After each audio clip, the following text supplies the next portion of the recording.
What? Okay, what's up, everybody? Welcome back to the Second Street Marvel, and welcome to the Trailer Park Live right here on the Second Street Marvel. We're coming at you every single Friday night, usually at 8 p.m., but in case you can't see, we have some minor technical difficulties. I don't know what's going on here. Don't ask me. Don't ask me, but I hope you're all having a very good night tonight. Sorry guys, let me get all my stuff situated here.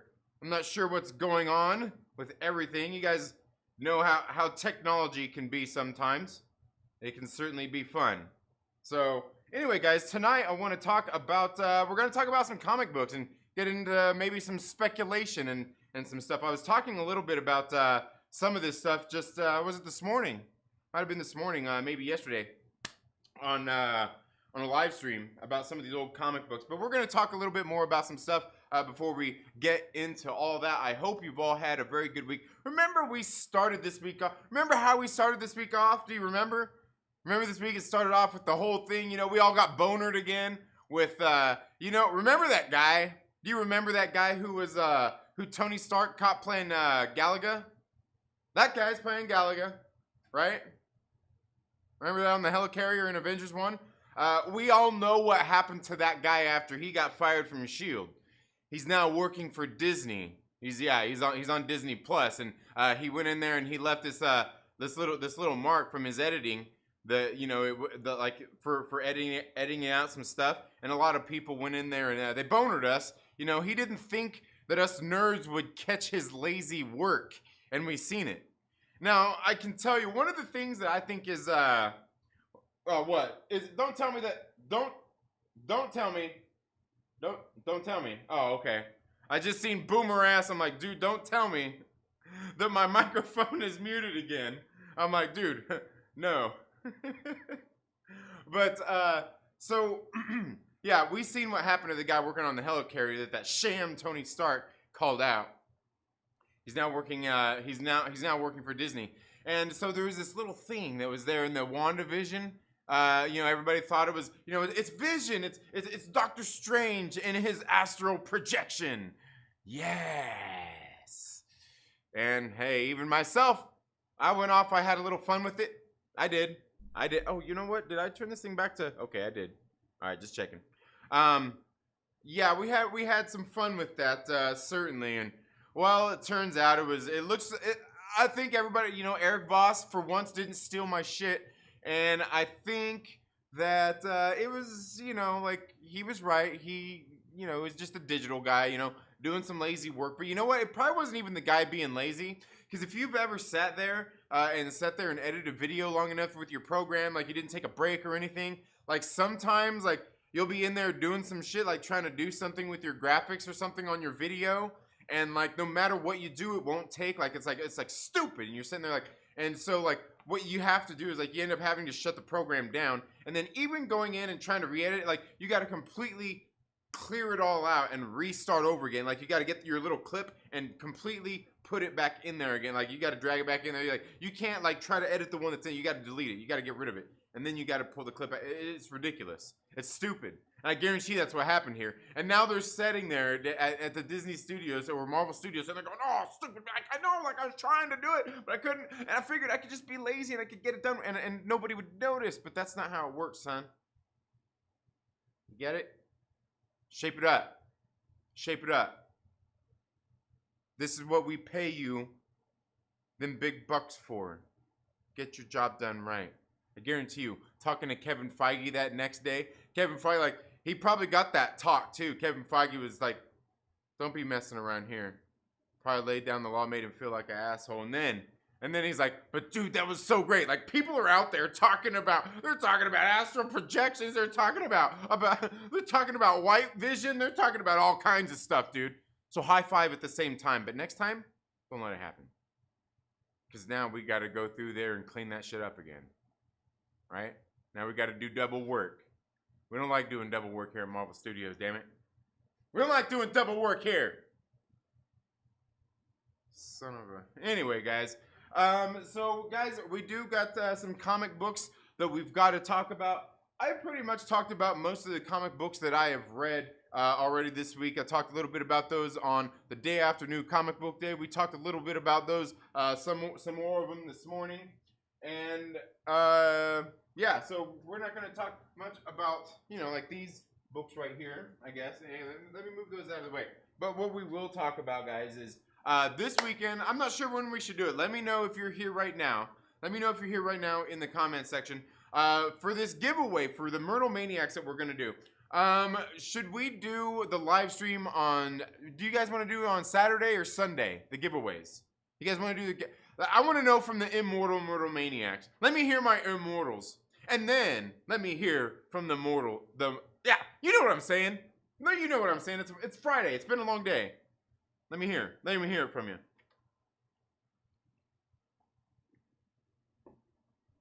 Because what we're giving away, and you know, and I was thinking I'm gonna leave it up to you guys. You guys are the ones that I'm giving this free this shit to. So like, hey, all right, it's your guys' opinion that counts. Do I need to make a poll? Do I need to do one of those little poll things in there, like to get you to interact? One of the things we're giving away is Canto 2, The Hollow Men. This is a part of Collector's Paradise Signature Series, in which they have a creator come in and sign a bunch of books they don't even charge you extra for. As a matter of fact, when I bought this from Collector's Paradise, what they did, because it's a trade paperback, they have a little club thing. And when I bought this, basically, I wasn't necessarily given a discount on it, but what happens is you get credit towards like another purchase, you know, future purchase. Like you spend X amount, you get a credit, basically, is what it amounts to, right? You get it? Pretty simple. So they had this there, and I was like, hey, it's signed by David Boer. Hey, might as well pick it up and do a giveaway for it, right? So we got that. We got that right there. I said we were going to do it at the end of a month. It's been a month. I mean, it was about a month and a half. It was about a month and a half. I gave time for you guys to acquire your Myrtle bit and time for Myrtle to come in and fix all the Myrtle bit. He came into the studio last night and he got everybody's Myrtle bit situation all fixed. So you should all have your Myrtle bit when you guys go check it in there. You can check your Myrtle bit right there. Right there. See it? Right, yeah. Exclamation Myrtle bit. We've also got this David Barron cover. This David Barron variant of Baby Teeth issue number 17. This is the Brave New World Comics shop exclusive. So this is a very rare book. There's probably only, I don't know. I know when they order those, they have to get at least 300 issues, and I'm guessing they probably didn't go more than that. So there's probably, this is only like 1 in 300, right? Essentially, maybe a few more, but like, and you can only get them from the one place. But you can order them online as well. You can order them online as well from Brave New World's website. That is at bnwcomics.shop/shop. I think I got that right. I believe they got them on sale for $15 a piece right now, probably plus shipping, whatever that costs you. We've also got another great book right here in 2 stories. This is written by Joshua Kemble. This book is absolutely great. If you're not the lucky person who wins this, go buy that. You can still purchase this on Amazon. You can find it just called 2 Stories right there.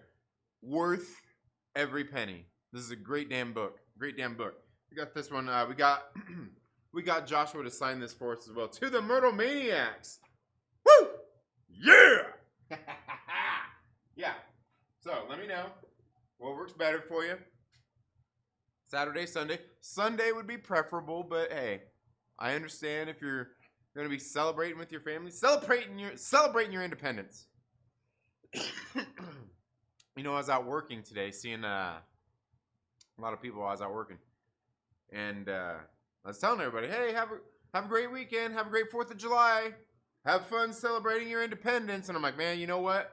Is that one of the places I was like, you know what? I guess I better stop telling people that, because eventually I'm gonna be at one of these places and somebody's gonna be like, fuck you, fuck America. That's right. You know what I mean? Like somebody's gonna be like, fuck America. You know what? Because that's what it is now, dude. That's where we're at. You know what I mean? Like all these Americans and shit that live in America are like, fuck America, fuck them, fuck you, Wish me a happy 4th of July. Who you think you are, you piece of shit? You know, I didn't tell him exactly like that, but the person I was talking to, they laughed. They kind of laughed like, yeah, that's true. That's true. Somebody is going to get pissed off. Somebody is going to get pissed off. And it's true. Somebody will. People, man. People make me sick. People make me sick. People make me laugh.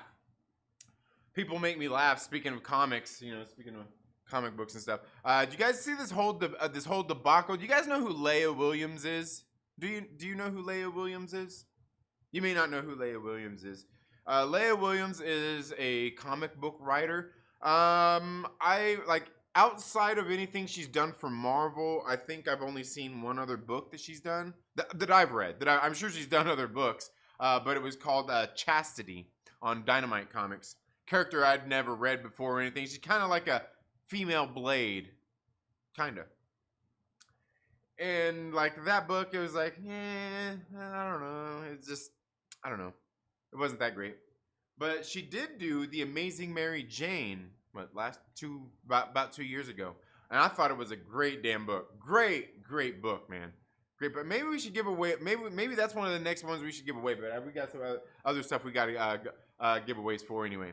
But it was a very, very good, it was a great read. The Amazing Mary Jane. It was kind of like Mary Jane was in L.A. filming a movie with Mysterio. And it was great. It was fun. It was crazy. It was zany. It was a fun story. The art in it was great. The art in it was Carlos Gomez art. You want to see some of the art in it? I can't speak for all the covers, but I'm telling you, it was great. It was great. Let me see if I can, let me see if it's somewhere here close I can find. It should be right, yeah, it is. Right here. Where we got it here? All right. I think that's all the issues. All right. Oh, that's issue number 2. Where's my issue number 1 at? Where's my issue number 1 at? I know I've got it here. Where you at, Mary Jane? Where you at, Mary Jane? I know I've got it. Yeah. Yeah. Got that nice art germ variant of it. Hey, I thought I had the regular. Where's my regular number? I know I had a regular number 1 too. Maybe I didn't. Maybe I didn't. Maybe I just got this art germ one. But anyway, this book was actually pretty decent. I thought it was a pretty good read. And the art in it. I mean, I'm telling you, you gotta love the art of Carlos Gomez. Like, here. Let me see if I can just gotta be like, look at this. Oh, there you go. Look at this beautiful Carlos Gomez. Ooh, art. Right? Beautiful. That is just great. That is just great. Let's see. Oh, look, we got Mysterio up here. Look, even Mysterio up there. Look at that. Beautiful. Beautiful, right? Beautiful. Wow.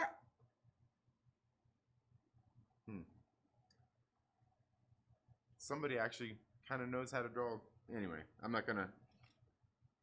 we're not here to talk about that character in that book. Let's see. We'll get into just, you know, we could. I know there's in one of these other issues too.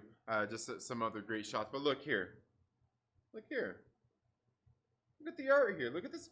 Look at this beautiful Carlos Gomez art, man. That's absolutely beautiful. You know, in one of these books, I seen something I didn't know I'd probably like ever enjoy seeing. But I seen it and I was like, ooh, you know what? I can't even be mad about that.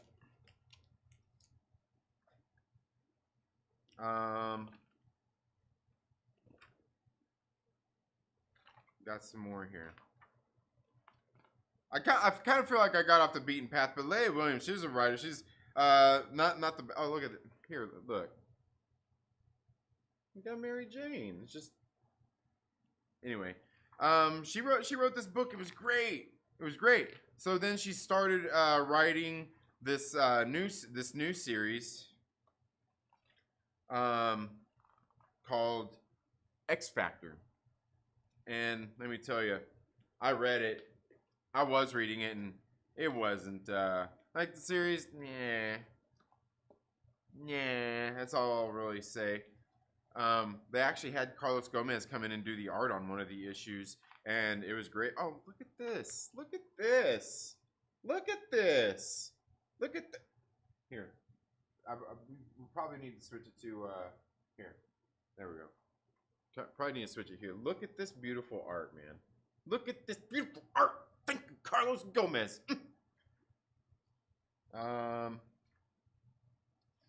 Ooh. Where's this other thing I wanted to show y'all? So there was some controversy because she's writing this X Factor book, and apparently she supposedly done something heinous with these characters, and I don't know, but people were pretty outraged for a couple of days, and it was really stupid. You see that some of these people, man, they like to eat. They want to eat their own, is what it comes down to. Pretty crazy. Oh man, it mustn't even be in this issue. It must be in issue number 4. But very good stuff. Just another but isn't it just another example of weirdos in the comics on Twitter? You know, damn it, where is this? I know I'm almost there. I'm almost there.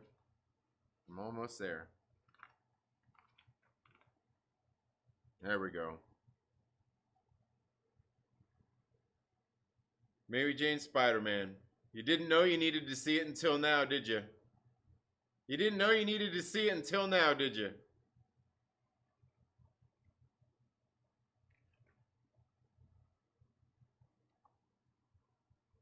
Yeah. You didn't know. You didn't know. And no, she's not being Spider-Man. She's just, well, she's acting as Spider-Man in the movie because the actor took off and she just stepped in and filled the role, and she's like, hey, you can just CG some of this stuff away, right? And so she went in there and acted the part. It was pretty funny. It's a great book. But yeah, she was being canceled on Twitter the other day. It's pretty weird, man. People are weird, right?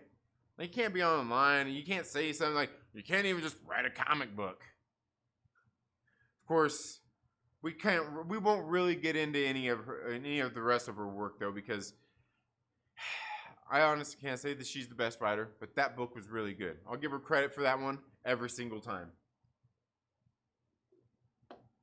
Every single time I'll give her one.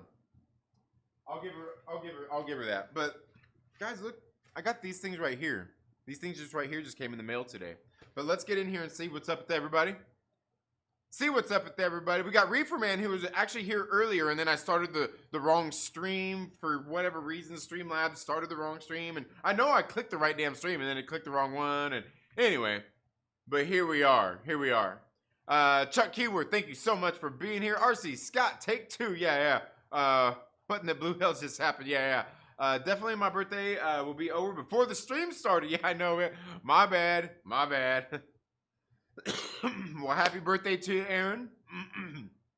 One of the immortal Myrtle Maniacs. Yeah, Booma, says Nikki. Thank you so much for being here, Nikki. Yeah, hell yeah. Patricia, thank you so much for being here. Thus, I demand to speak to the manager. Yeah, absolutely. Yeah, boomer ass, says Jonathan Valasquez, my man. What is up? Guys, I was gonna say, when Mike Porter steps in the building, you'll see, or I think maybe even Lord Veedo, have those new badges got those new badges. I think it's the 1-year badges. Yes. Thank you all so much for being here. So who else we got in here? We got Marvel Bros. What is up? How are you doing? Aggressively relaxing, my man. What is up? Oh man. But yeah, Marvel Bros. Yeah, guys, go check out Marvel Bros. You know what? Those guys need more subscribers. Go check out Marvel Bros. Go check out their channel. You can. It's very simple. Like, look, you're here on my channel. You're not stupid. You're very smart. Just type in your little search thing, Marvel Bros. BRO. You can see their name in there. Go check them out. Go check them out. Aggressively Rex says he really don't think that white blur wasn't actually something. You're falling for Mephisto's tricks. Yes. Yeah, Kevin Feige. Yep. Having a blast hanging with the Nerd Avengers, listening to music, and hanging with the Myrtle Maniacs. Doesn't get much better. It doesn't. I don't think it does. What's going on in the Nerd Avengers? They're listening to music? What are they doing? Thought the name of Albino Vision was whitewashed. No. His name is Cataract. Cataract. Do get rid of the night for my birthday. It's my birthday right now. It's my birthday right now. Hey! Feel like doing the James Brown. Hey! All right. Give me that Kanto. Okay. Well, the thing is, I would do it right now, but this is just a big but. I've got to get all the names entered into the the randomizer thing to put them in there and do that. But we got some more stuff here anyway. And it's gonna be for people like you too. Anyway, Aaron. Channel members. We've got some stuff to send out.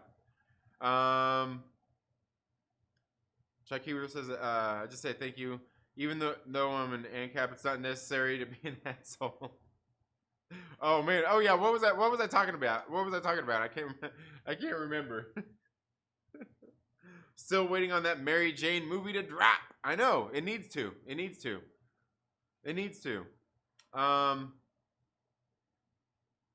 Let's see. But yeah. Yeah, I was wondering the same thing. I'm like, what? We're all like, Chuck, what are you talking about? Yeah, Twitter's like, no, Twitter's fun, man. Like, I get on there, and I interact with people that I want to interact with, which is a lot of people. I interact with a lot of people on Twitter. But when there's people out there, like, you get like trolls and shit out there, like, and they respond to shit, like, I won't even fucking act like they exist. I won't even act like they, I just like, whatever. Whatever. Because occasionally they come around, it's like, whatever, dude. Like, I ain't gotta respond to your dumb shit. And you're stupid, and I don't need to. You're like, because that's, you gotta be careful sometimes. That's the thing, is like, sometimes the stupid people drag you down to their level, and you can't let them do that. You can't let them do that. Just like me reading the comments right now. I shouldn't even be reading the comments. Turned 48 today. 48. Oh, okay. Like today. I thought you were saying it was tomorrow. I thought you were saying it was going to be. Okay, it's going to be. Well, happy birthday. Yeah, happy birthday. Absolutely.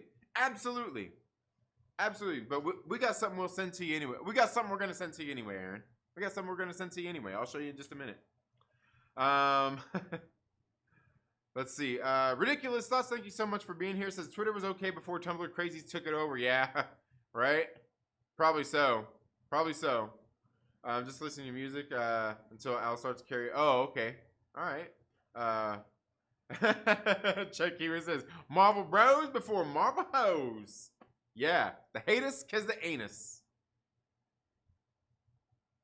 I was a singing bartender at a karaoke bar.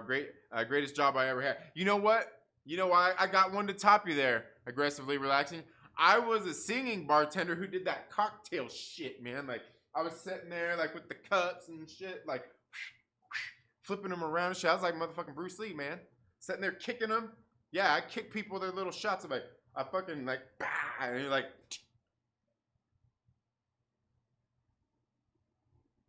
what do you think? Huh? Yeah. Oh, wishing people a happy 4th. Yeah, absolutely. Hey, you know what? And still, did anybody didn't even say what day to do the giveaways on? Nobody even said. Okay, we did see. Okay, Aaron did say Sunday. Dixie said Thursday. No, Thursday's not a. Yeah, Thursday's not a. That's not one. Okay, so we got 2 Sunday. Okay, so we'll do a Sunday. So I'll make sure I get it set up for Sunday then. We got at least 2 Sundays, and that's enough for me. So make sure you check your Myrtle bit. Check your Myrtle bit, exclamation Myrtle bit, enter it into the chat. My Myrtle, oh, now I see what Chuck Keyworth was talking about, because I remember I was talking about the 4th, wishing people have fun in celebrating their independence. Yeah, you know, like, here where I live at, it's pretty red. It's pretty red, and I'm not, I would say, if anything, Chuck, I'm probably a little more right there where you're at. You know what I'm saying?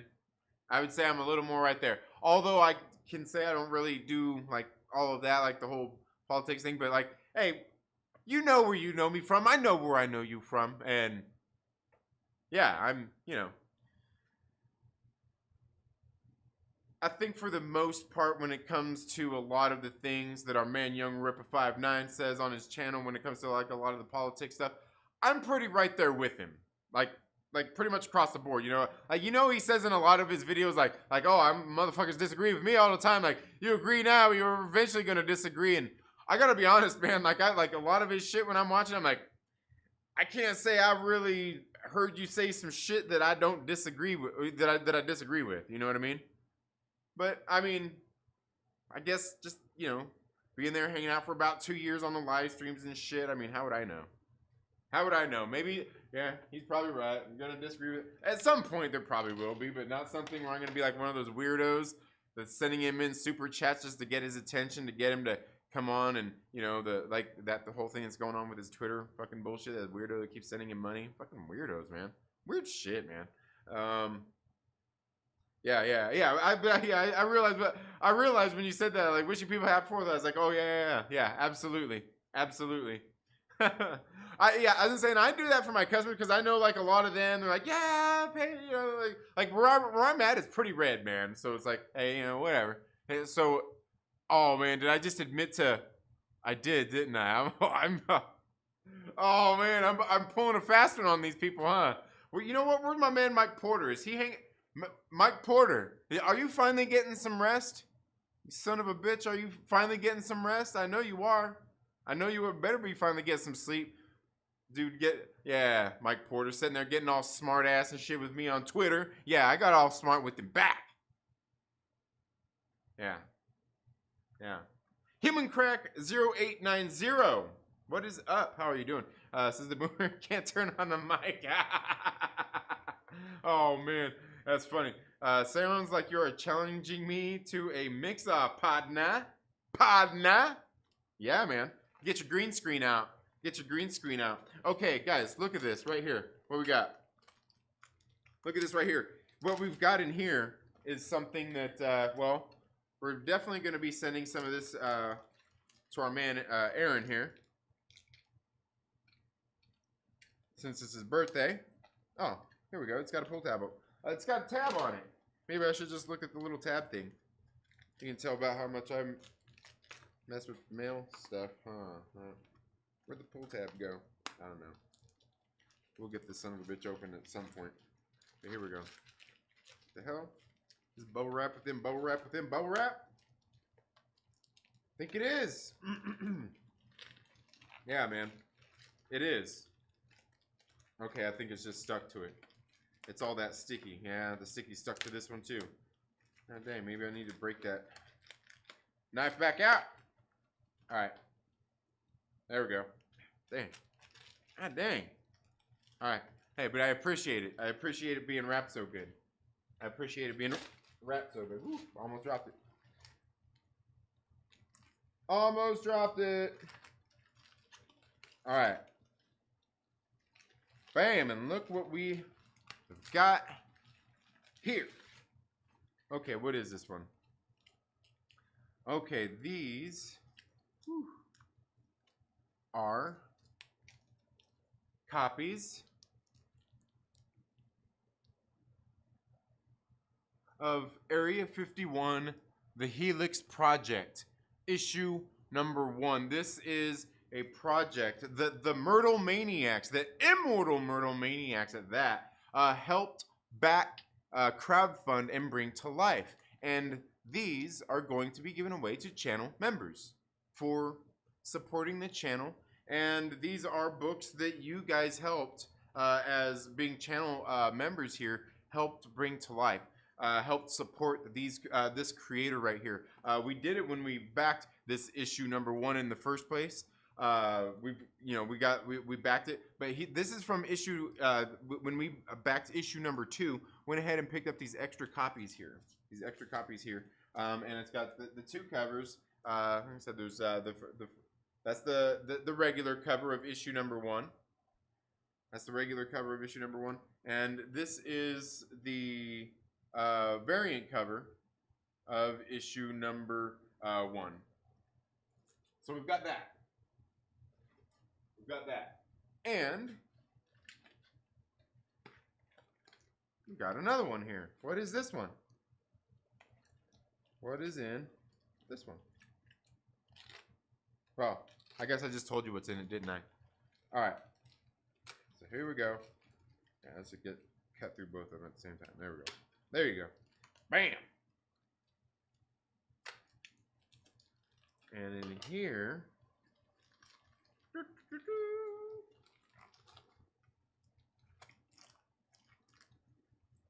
you know what? And I got the digital copies of this early, and I still didn't even read it yet. But in here we've got, oh man, which one's which? Which one's which? All right. Okay. I think. All right. There we go. And all right. Oh, okay. Got cards in there, but this is Area 51, the Helix Project, issue #2. I apologize. He's got his cards in there. Whoop. But yeah, kind of covering the cover there a little bit. But this is Area 51, the Helix Project, issue #2. This, I believe, this one is the regular cover, and then got this one right here. Let me get those stickers out of this one so you can see that. This one right here, that is the variant cover. I think this one's the variant. This one right here. And you can, he signed these. I had him not sign all of them, you know. So I just got copies because not everybody likes their shit signed either. So, but yeah. So we got these. We got issue #2 here. Let me see if I can find. Can't remember if I had if he was going to sign one of each copy or not. I can't remember what I asked him to do, man. I just ordered the books, and I'm like, hey, man, we want to support this thing. The Myrtle Maniacs are here to support it. All right, I didn't. I think I just had him sign one of the regular covers. Yeah. So yeah, here, let me get one of these out here. I can see that one without the card on it. Beautiful covers. But yeah, so some of these I'm going to send out. Some of the Myrtle Maniacs. Some of the immortal Myrtle Maniacs. But we do have these other giveaways for if you're not one of the channel members that we have here. That we're going to do giveaways for you guys. You know, if you're just here supporting the channel, hanging out in the live streams, hanging out, chatting with all these awesome folks here, you get entered into just the giveaways here. But they also help. Their money also helps pay for these as well. These 3 items right here, and we will do these on Sunday. Then I'll make sure I get a stream up and ready for Sunday, so you guys will know to be here. Make sure you have your if to get entered into this, you've already got to be subscribed, and you've already got to have, you know, you've got to do all that. You've got to do all that YouTube stuff to even get entered into these. You know, you got to be here on the channel, hanging out and subscribing and stuff, hanging out with all these cool folks in the chat. So yeah, so see, like you still get some, yeah, you still get some cool stuff, right? I don't know, but these books are very good. Issue #1 was great. I can't wait to read issue #2 here. Trevor this is his issue #2 of his first book. I would say it's his first project. I would still say he's a first-time creator until he gets this first series wrapped up, which I believe is planned for 6 issues. Okay, so to me, I say he's a first-time creator until all those 6 issues come out. He's still a first-time creator, so make sure that you go check out his channel. I don't have the links in here right now for me to just like drop it in there. But you can check out his channel. It's Dark Knight Nation. Dark Knight is all one word. Dark Knight Nation. His name is Trevor Fernandez Linkovich. Go check him out. Good young man. You can check out, like I said, Myrtle. The Immortals are going to check out these books right here. They're going to get, some of them are going to get some samples of these. So yeah, it's great. It's great. So let's see who all we got. Who else we got here? What are y'all saying? It's a boomer who can't turn on a mic. Oh man, that's funny. Let me get started Twitter fight right now. Yeah.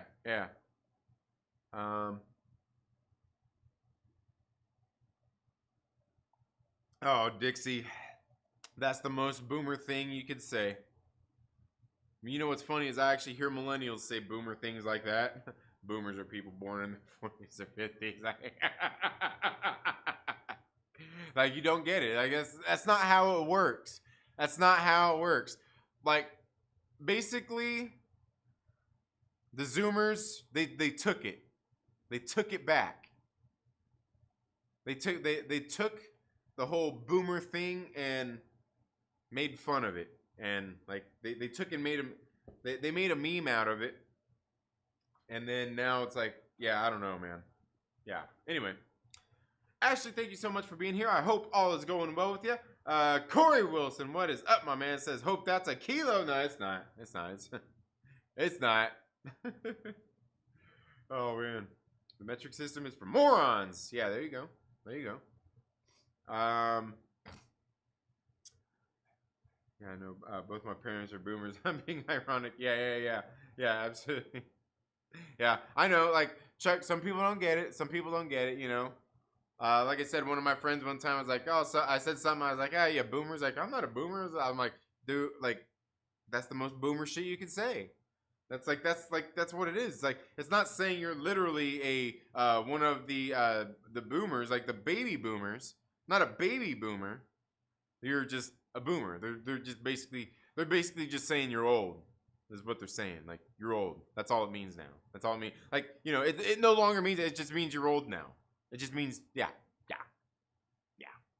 Means you're old. Just saying hi, gonna catch the replay, all right. Dixie says, screw Zoomers!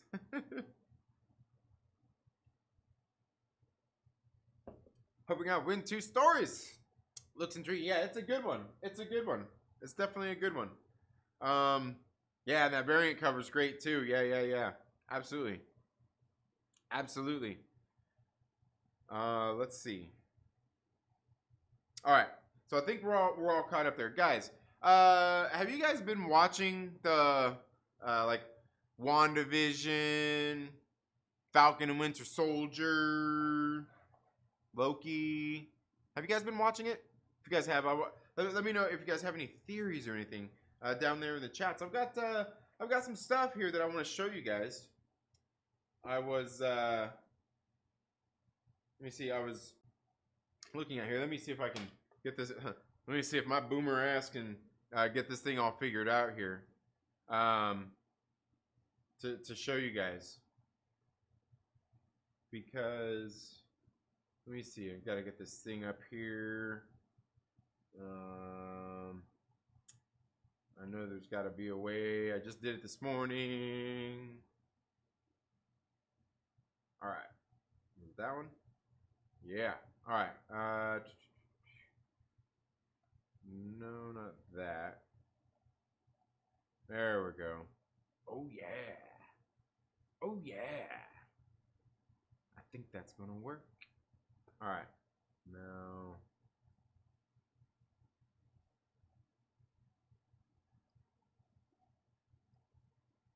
There we go. I think that's going to work. We'll get it. We'll get it to work here in just a second. There we go. But I think that might just be perfect. All right, guys. So if you're here, make sure that you check. Make sure that you check your Myrtle bit.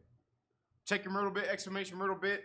That's Myrtle bit. You get that by hanging out here in the chats with all these cool folks. That's how you get entered into the giveaways that we do here on the channel. Now, the other stipulation is you do have to be a resident of the United States. Shipping costs, international shipping costs, and stuff like that. If it's digital items I'm ever giving away, absolutely. You know, we probably do that pretty easy. But yeah, guys, so collecting the Myrtle bit, you get it by hanging out here in the live chats, subscribing to the channel, becoming a channel member gets you bonus Myrtle bit. We don't have it turned on for super chats or anything like that, but if you guys want to, if you guys want to support the channel with your hard-earned dollars, you know, if you don't, even if you don't want to be a channel member, or even if you are a channel member, you want to donate some money to the channel, you can always send in super chats. Send it in with your thoughts on whatever we're talking about. If there's something you want me to talk about, send in a super chat. Or, you know, you could even, there's a link down in the description. You could even you can even pay through PayPal, through Streamlabs. Direct donations as well. Direct donations are even better. Google don't get your money. Google, yeah, they don't get your money. Absolutely. Let's see. Loki flying the rainbow. What? It's not a kilo, it's about Loki. What? Yeah. There you go. It's not a kilo, it's Loki. Yeah, that's funny. I'll leave you my mailing address. Yeah, absolutely. Absolutely. Get a hold of me. Like, you can find on the About section here on the channel.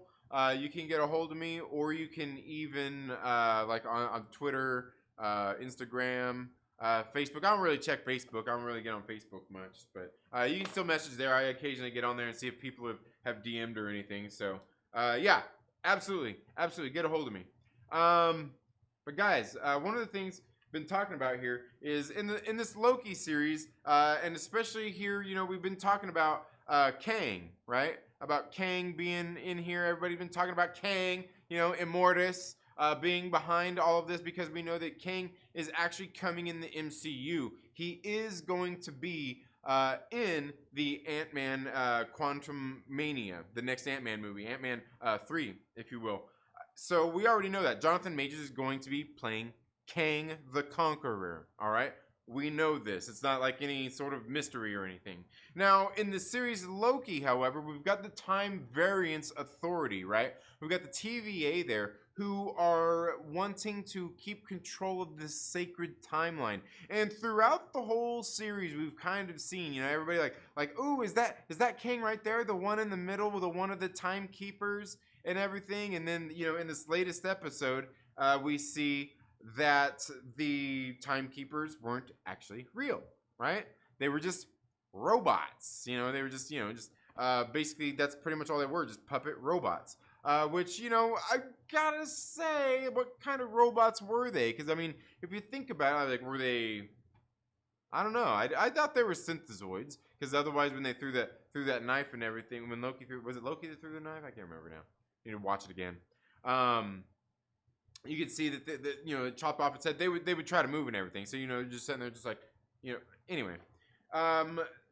So very interesting, right? These timekeepers. Now, that's like, I've been thinking that Kang is kind of behind this. I don't think he's necessarily going to be in this series, but I'm thinking that maybe here over this next phase of movies, maybe Kang is actually kind of the overarching villain, or the bigger villain, maybe, you know, Immortus or whatever, in that sort of way, because I think a lot of stuff is being hinted at throughout this. But it's well, not even that, but like, if it's not that, it's probably like, dang it, Cthulhu. There we go. I said it right. Where's my man Will Morgan at? Cthulhu, who is, you know, like, it's like the Lovecraftian thing with the, you know, like the kind of, it's, but basically in control of all the time in the universe and everything. His tendrils go everywhere, right? But it's very, very interesting stuff. I won't confess to know a whole lot about it. But there's been some things that have been hinted at in a lot of these series, in the WandaVision series, and definitely in the Loki series so far, that kind of point a lot towards Kang, Kang the Conqueror. Actually, from what we've seen so far, they really point a little bit closer to Immortus. But, you know, in the Loki thing, is he going to be in there? Are we going to get bonered? I don't think so, because I don't really think he's going to be in there. I don't think that we've got a big villain in this series. One of the things I've predicted is that the villain or the antagonist of this series is probably Mobius. And I actually still think that at this point. Kang wins. Oh, wait, wrong movie. Um, I think that Mobius is still possibly one of the, maybe one of the villains here in this, or the one of the antagonists here in this show, because just like in the WandaVision series, and I kind of feel like Falcon and Winter Soldier, we get introduced to our villain in the very first, or the antagonist in the very first episode, and so I think in this one it's probably Owen Wilson. It could be Renslayer. It could be.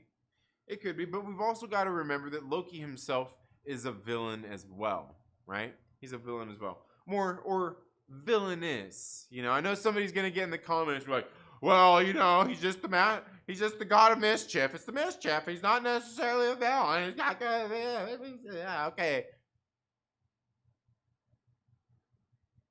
Save it. Save it. But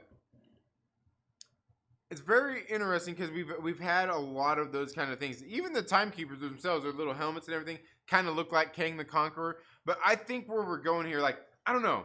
I'm digging Morris, and here's what I want to show you guys right here. I've talked about this before in this West Coast Avengers, and I can't remember which issue it was that I was reading that led me to go read this book. But this is West Coast Avengers issue number 60.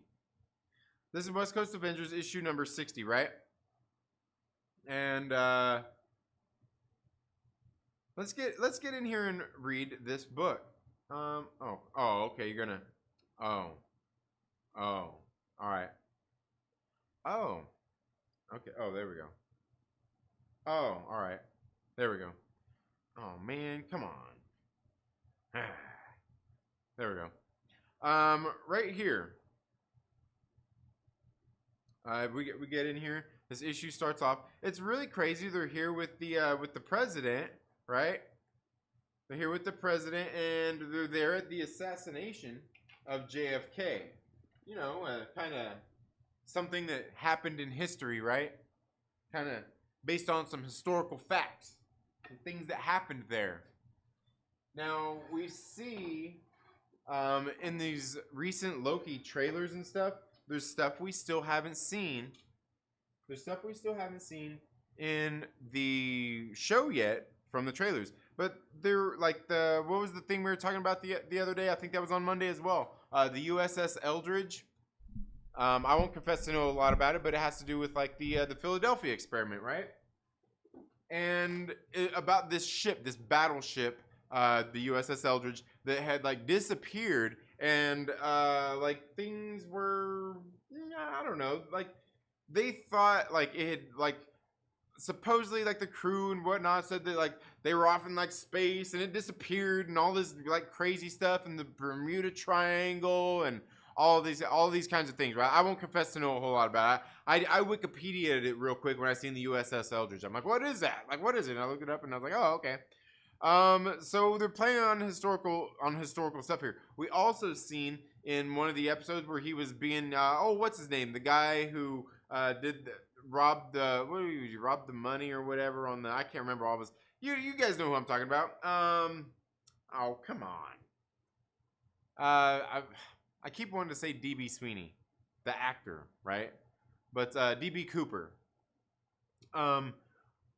We see they kind of made a play on that through things throughout history as well. And I think it's very crazy because right here we see they're in this comic book and the we're in this book right here and we're talking about JFK and everything going on here.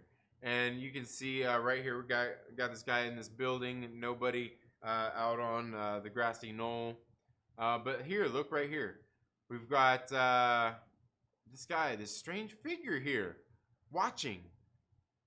And what's he say? What's going on here?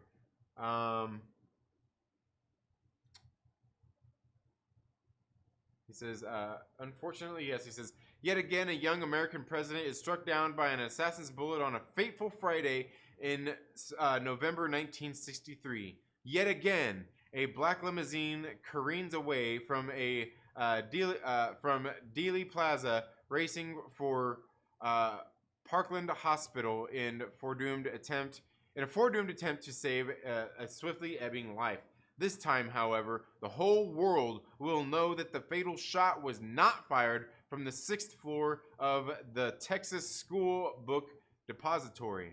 This time, the single assassin theory will receive deservedly short shrift, and no frenzied rush to judgment can possibly ignore credible reports of gunmen firing from a grassy knoll. It almost tempts one to remain to see it, if at all makes any difference in the end. Almost, but not quite. Not when this was the last of the divergences which must be summarily eliminated, in order that Immortus will at last be reinstated as master of time. The first time through, I overlooked that particular chronal pocket being drawn to others in which Kennedy survived the assassination attempt. Now I can finally afford to concentrate my efforts on the time like which has always been central to my plan. And let the end game begin. Interesting, right? Comics, man. Comics.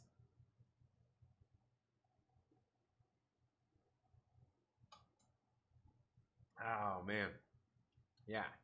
So it goes on here. So basically what's going on is he's going through there and manipulating time. He changed those events to what he needed. We learn a little bit more about that here over these next couple, these next few issues. Here we see this building getting ready to crumble. Here the Avengers show up to help them. Now the West Coast. This is the West Coast Avengers. So in the West Coast Avengers, who they have here is they've got Wonder Man. They've got this new version of Iron Man supposedly, and we've got Hank Pym, who is he's just like in this little thing. He's in this whole little like ship. He's not in his Ant-Man suit. So I'm not like, I won't confess to know anything about what's going on here. You've also got Janet there as well. And we've also got Hawkeye. Yeah. Hawkeye. And who's that right there with Hawkeye? None other than John Walker. Or is it John Walker? Because somewhere in here, they actually, in one of these issues, they call him John Walters. John Walters. I don't know. Is there a difference? But we go through here. They said they saved the building. Everything's all gravy. And then we get here. This all takes place after Wanda lost her kids and everything. Right? This was, and I believe this was all before, like, if I'm not mistaken, this is before House of M and all that. This is before House of M. If I'm not mistaken, this was, and feel free to correct me down in the comments if I'm wrong here. But so what's going on here is Wanda has become stronger and everything with her hex powers, and Magneto here, he's ready to just go take shit over. Like, he's done with the humans. You know, I mean, that's kind of where he's been at. So Quicksilver's not really down with it. Like, Wanda's here going along, you know, with the Brotherhood of Evil Mutants, but she's here joined with Magneto. And so what ends up happening is they end up going after and teleporting to the Avengers, this West Coast Avengers compound, because Lockjaw was there. And so they're all sitting here trying to figure out what's going on. And obviously they get into a scuffle, a little skirmish here with Magneto, as everybody's trying to figure out exactly what's going on. Now, they're all sitting here fighting and la la la. I mean, none of this is really that important, to be quite honest with you, to the larger thing going on here. the larger story at play, if you will.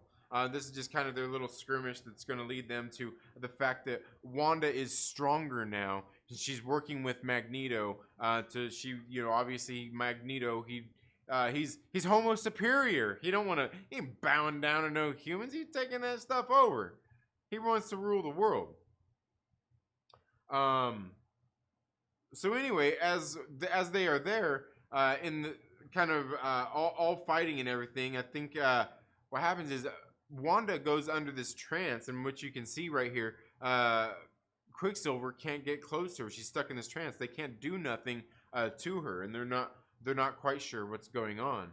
Well, this is when Immortus steps in, and here's when he says, "Believe me, Henry Pym, you can have at best the only the most infestinal inkling of the game in which Immortus has been playing." He says, "You Avengers have always been no more than pawns in my greater strategy. But this particular one, the Scarlet Witch, has just been promoted from a pawn to my queen." And this is kind of, I think, was the end of this particular issue. So what it goes into is right here is where we're getting into issue 61 here. So we're going into here, right? That's still okay. Yeah. We get here into issue 61, and here's where we're going into a little bit more of this. And it says they're sitting there talking about him. It says continued weird doings in Palos Verdes, California. It says then the one responsible for my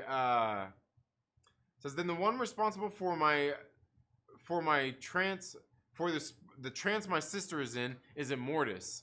It says the ruler of the dimension called Limbo. Immortus here says, "I am far more than the lord of a single cross-time realm. Quicksilver, as you and your friends will soon learn. Rather, I am the ultimate master of time itself." He's pretty big on himself. And here, they're saying, to stand away from Wanda. They're all being confrontational here, right? They're just being confrontational. But he's Hank Pym is telling him, like, "Hey, just be quiet. Let Immortus here talk." Oh, come on, what is it gonna keep? There we go. He says, "Dr. Pym realizes I would not have bearded even you West Coast Avengers in your lair were I not utterly immune to attack." And he's here. Hank Pym is saying, "Hey, we've got to hear this dude out." But nobody wants to hear this dude out. They're all like, "Hell no, we need to let's get Wanda and save him from Immortus." And basically they're all wanting to fight against him.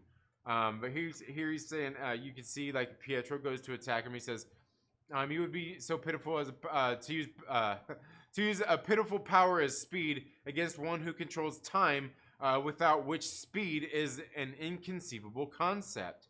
Very interesting, kind of like the TVA. Remember how they had those little things? And so he goes to attack him, and you can see like he just moves out of the way here of his attack, and he ends up hitting John Walker there. This is what he's saying. He's like, I could take the single step backward or walk to the Earth's moon and return, while you were merely careening into this other fool who thought to sneak upon his superior." Right? So he's telling him, like, "Dude, you have no chance against attacking me here." He says, "Now, will the rest of you vow not to attempt to follow me while I complete my business with the Scarlet Witch?" And this is when Iron Man's like, "What business? You talk like you've been up to something for a long time." And he tells him, "You have no idea how long, Iron Man. I'm telling you, this is really crazy. Like, what's going on here is absolutely bonkers." We'll get into it a little bit later here in just a minute. He says, "For my business, I can say only that it is vital to the timelines of many realities, including most especially this one." And he said, "Sorry, fella, but that's not good enough." He says, "I fear we will have to be, Avenger. You really have nothing to say in the matter. Even if I withdrew my force field, you have already seen that I have placed an extra temporal shield around Wanda, which prevents you so much as touching her. I'm telling you, this gets crazy. He says, nor may I add, will the dog-like lockjaw whisk the witch out of my clutches as he snatched her from Magneto's. Because he says, for his teleportational powers still will not affect the timeless space in which she stands. Moreover, I have now sent him into a deep sleep, the dog. And they're noticing here that Wanda is starting to fade out. He says, surely you did not expect me to conduct my delicate experiments here. So he's transporting her away as well. And so they're all going to attack. And he's saying, thus I will not cast you six into a sleep, since one of you might somehow awaken and seek to pursue me. Instead, I will transport all of you with me instantaneously, as you have, my dear, as, what is it? Instead, I will transport all of you with me instantaneously. And then here we see a voice in the background. This is where it gets good, folks. This is where it gets good. This is where it gets good.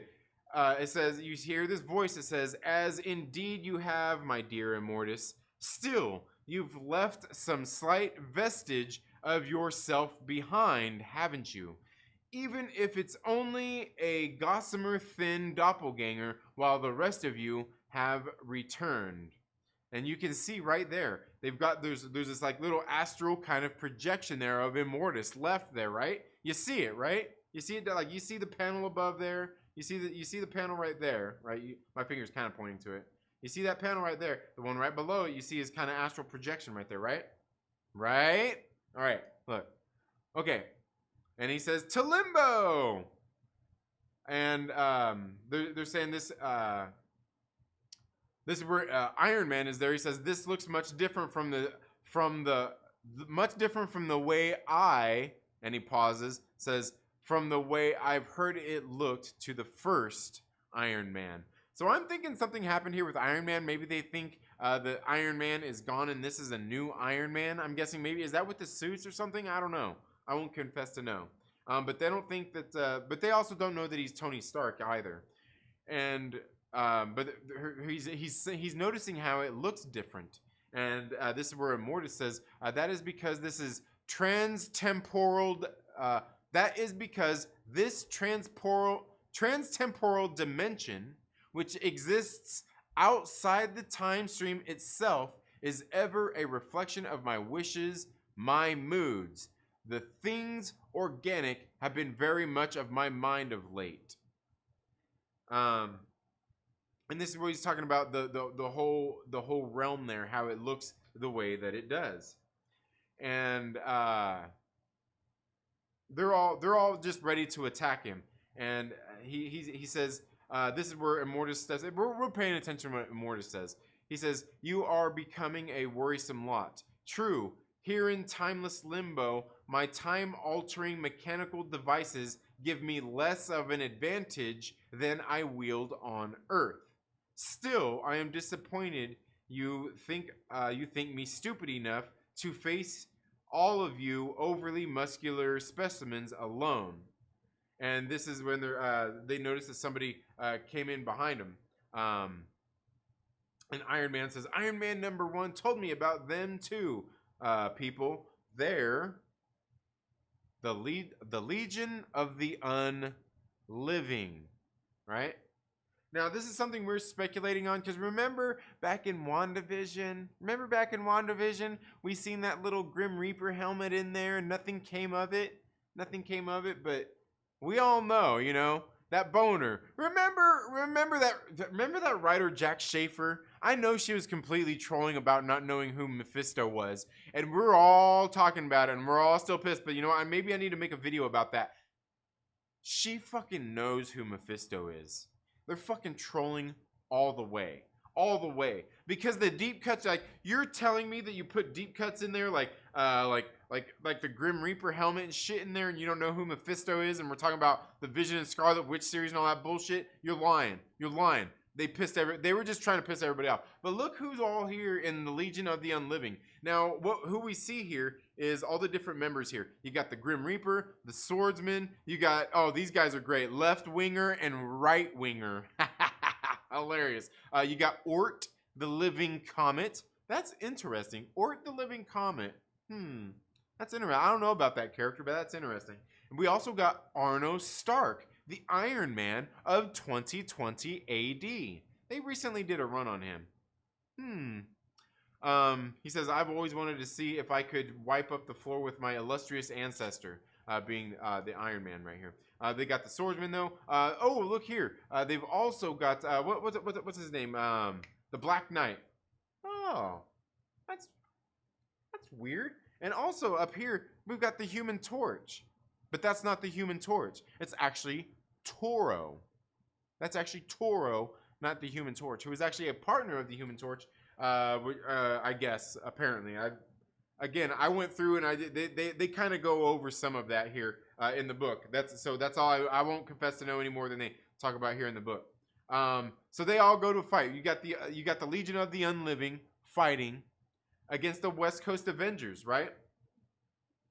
So you got them all sitting here fighting, and they're, sitting there kind of going back and forth and just fighting with each other. And then you got to get back to Immortus here. Let's see, where do we get here? We've got everybody just kind of sitting here fighting. Oh, yeah, and this is when we get back to that voice that was sitting there when Immortus left. And it's Agatha Harkness. That's right, it's Agatha Harkness. She says, yes, return to Limbo where, because this is where, from where she was talking a couple of scenes ago, where we're seeing that they left, and she says, even if only it's a gossamer thin doppelganger while the rest of you have returned, and that's where she says, to Limbo.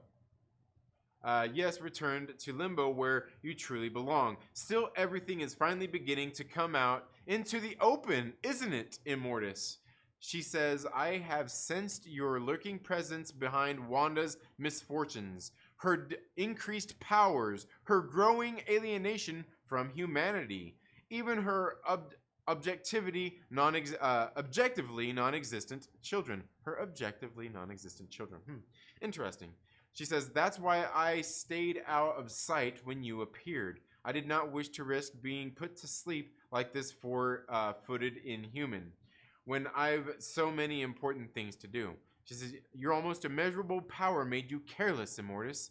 Else you had surely noticed when old Agatha Harkness cast her furtive spell to keep your three-dimensional doppelganger here on Earth when you spirited the others away. This is where this gets great. She says, I can only pray that you detect no echoes of it in your far-flung realm while I do what I must.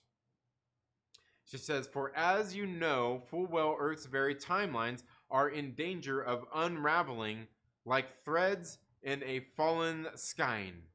But I, for one, am far from certain that you are the one to knit them up again. So what she's there talking about is the timelines are coming unraveled, and she's saying, Immortus, you're not the one who's going to fix any of this, right? You're not the one who's going to fix any of this. And this is exactly what they're talking about in the Loki series, is the timelines coming unraveled. They're talking about this, they're talking about Nexus events here. We're talking about Wanda being a Nexus being, and they get a little bit more into that here as well. We didn't go... I don't think we missed any of that, did we? No, because we haven't missed any of the Immortus talk. It gets into that. It gets into that more. I'm telling you. Just go read these comic books, folks. Here, we've got more of the fighting, the guys fighting each other. And here we go. She's casting her spell. She goes, and now at last I must know the full story at which I've only dimly guessed. And she sets her thing, Hecate and Demeter and Rhiannon, ye who ruled when the earth was so young, this image which shares mind with Immortus make speak with the Time Lord's own tongue. She's setting an incantation here, right? She says, now tell me, write freely, you devil beyond chance of untruth and sin. what you've schemed all these years in Dark Limbo, and the part of fair Wanda therein. I'm telling you, this gets good right here, guys. And he says, yes, I will tell you. Guys, I'm telling you, it's getting ready to get, we're getting ready to get in some great shit right here. And this is where you see, again, we're going back into Limbo, and you see you see everybody fighting here. You see the Black Knight here fighting with Hank Pym. And here we get back into Agatha Harkness talking to the spirit of Immortus that was left behind.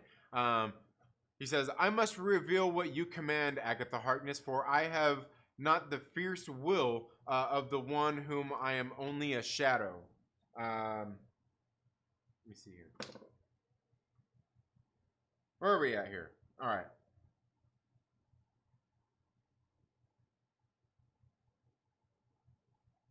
Oh, dang it. Am I too far in here? I think I'm too far in here. Yeah, I am. I'm on the wrong issue on here. I'm just going to read it from here because it'd be easier for me to see it for you. All right. There we go.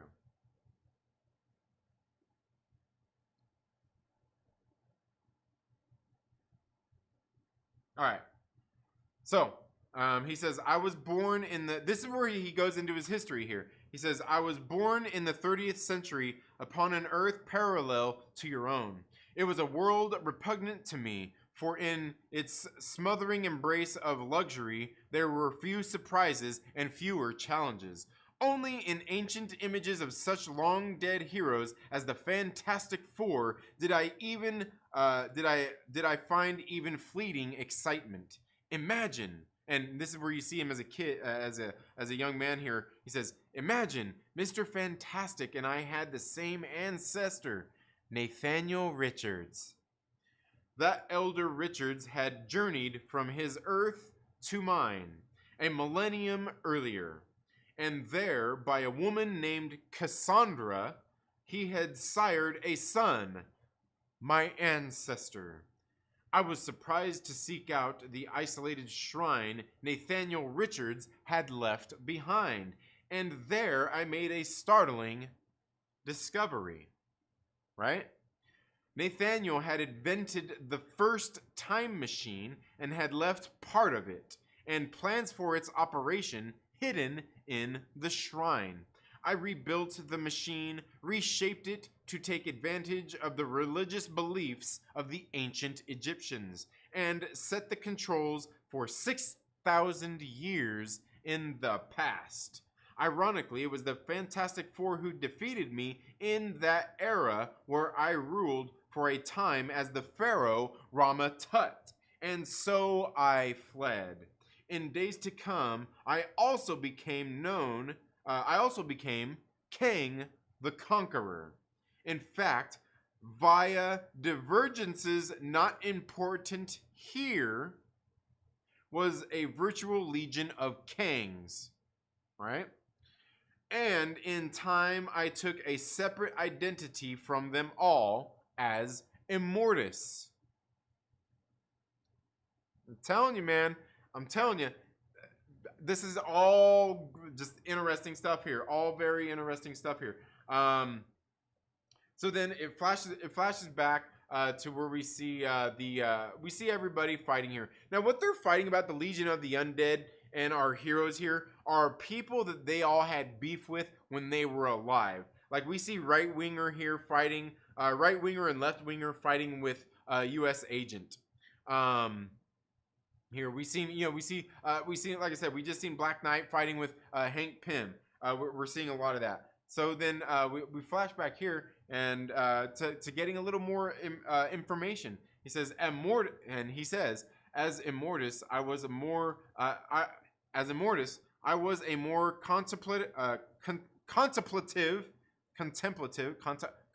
he contemplated more type than Kang, or than my Kang counterparts. So he was thinking about things more than his Kang counterparts, who were dedicated only to the conquest of historical eras. Sequestering myself in the ageless dimension known as Limbo, I dedicated myself to the study of that ultimate enigma, time itself.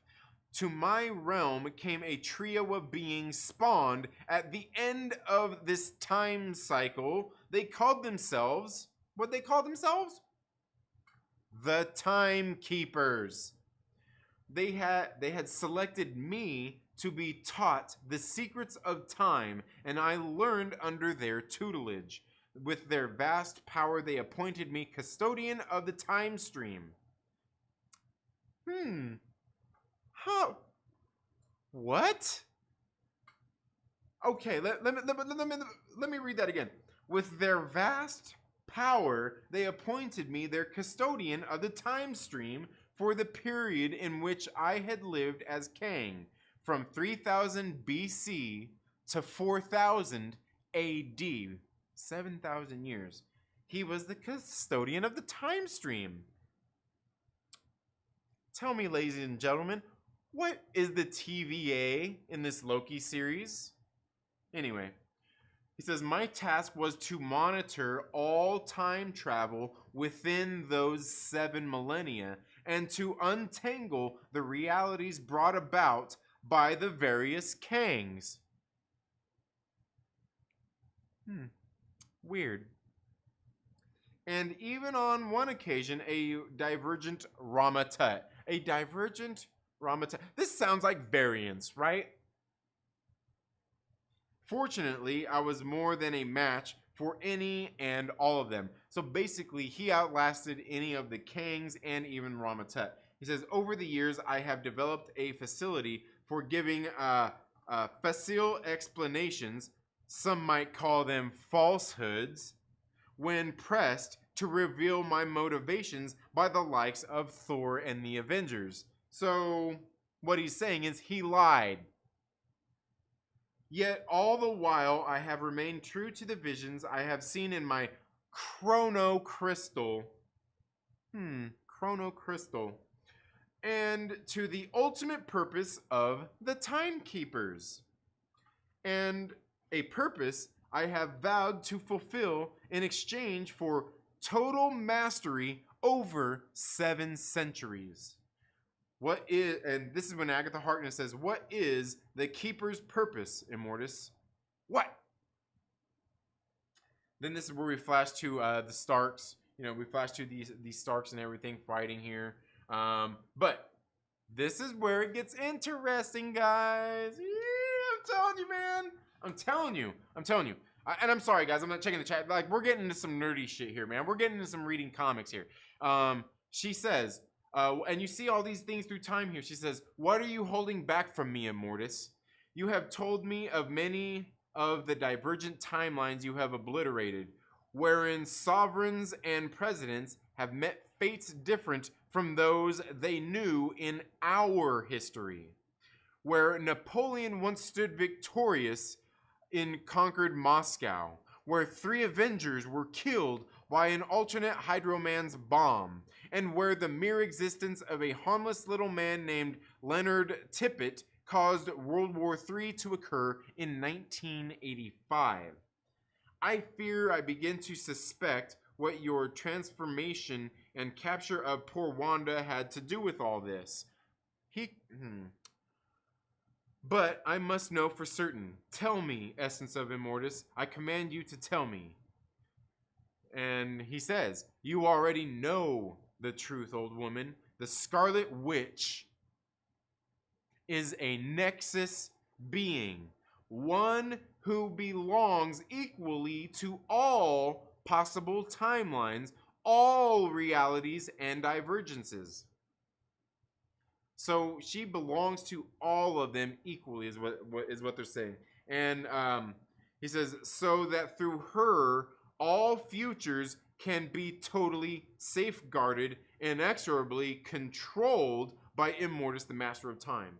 Because basically, she's the same through all of these, this being this Nexus being. And through that, having control of her, he can control all the time because he has control of her, because she's the same. So basically, it's like what the TVA is trying. That's why they try to keep the Nexus events in check, right? That the variants are doing. And that's exactly what he's talking about right here in this book right here.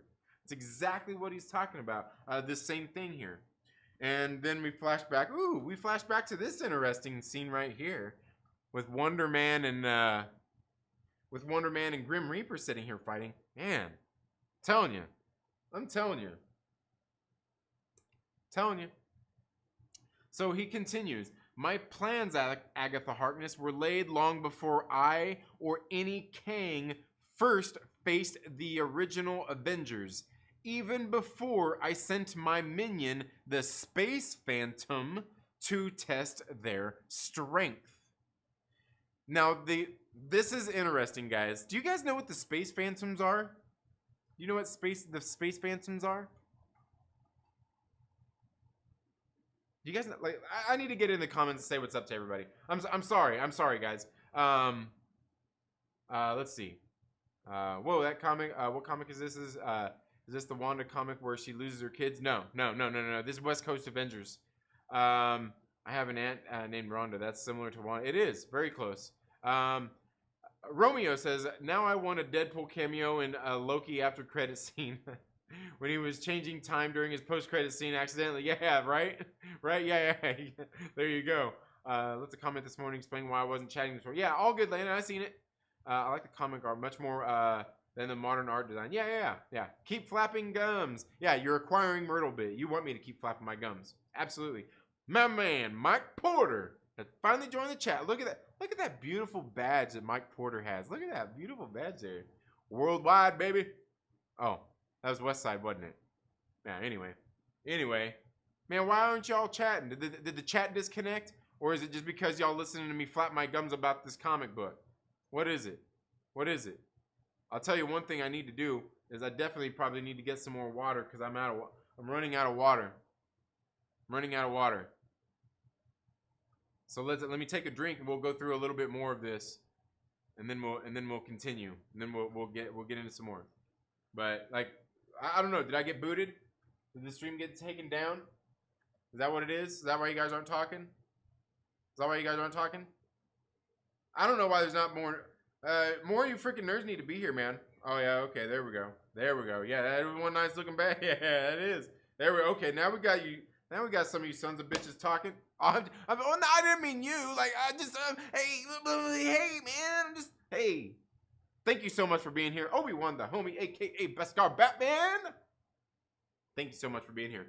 Yeah, I'm telling you guys, like, this book, like, what's going on in this book? Like, dude, like, we're going to get into more of this. He's talking about what happened in WandaVision, Loki. Like, the only thing that we're not really talking about here is what happened in Falcon and Winter Soldier. But we've got John Walker in this damn book, right? We've got John Walker in this book.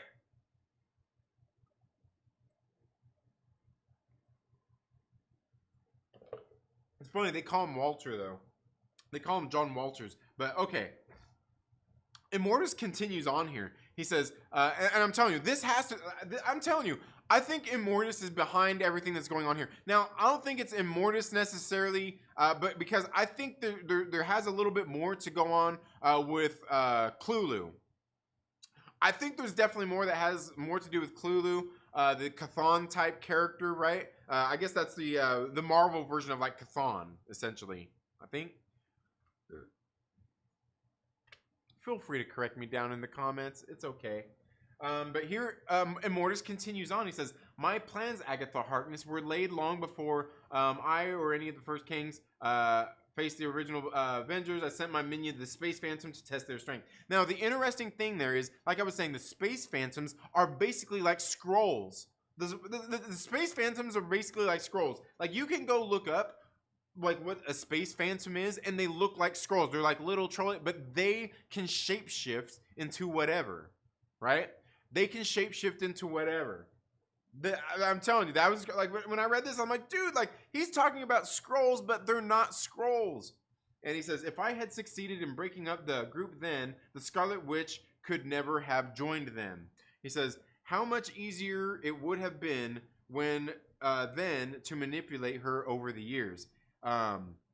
She's saying, this is Agatha, she says, are you saying every time you have opposed any superheroes, it has always been a part of some master plan? And he says, yes, despite what I may have led others to believe at the time. You see, I have no purpose in life but my plan, right? So he's saying he's got this long game going on here. Anytime he's attacked before this, in this point, like the original Avengers run and shit, all that stuff, it was like he was like anytime they would catch him and say, hey, why are you doing this? He's lying to him. He's lying because he has a bigger plan. That's what he's saying right here. So in a way, they're kind of retconning some stuff here, I guess you could say. He says, I have no purpose in life but my plan. He says, to that end, this is interesting right here, guys. This is very interesting right here. I'm telling you, I got it up on screen. You could read it too. I could probably even blow it up a little bit more if you wanted me to. Probably blow that up a little bit more. I'm telling you, man. Interesting stuff here.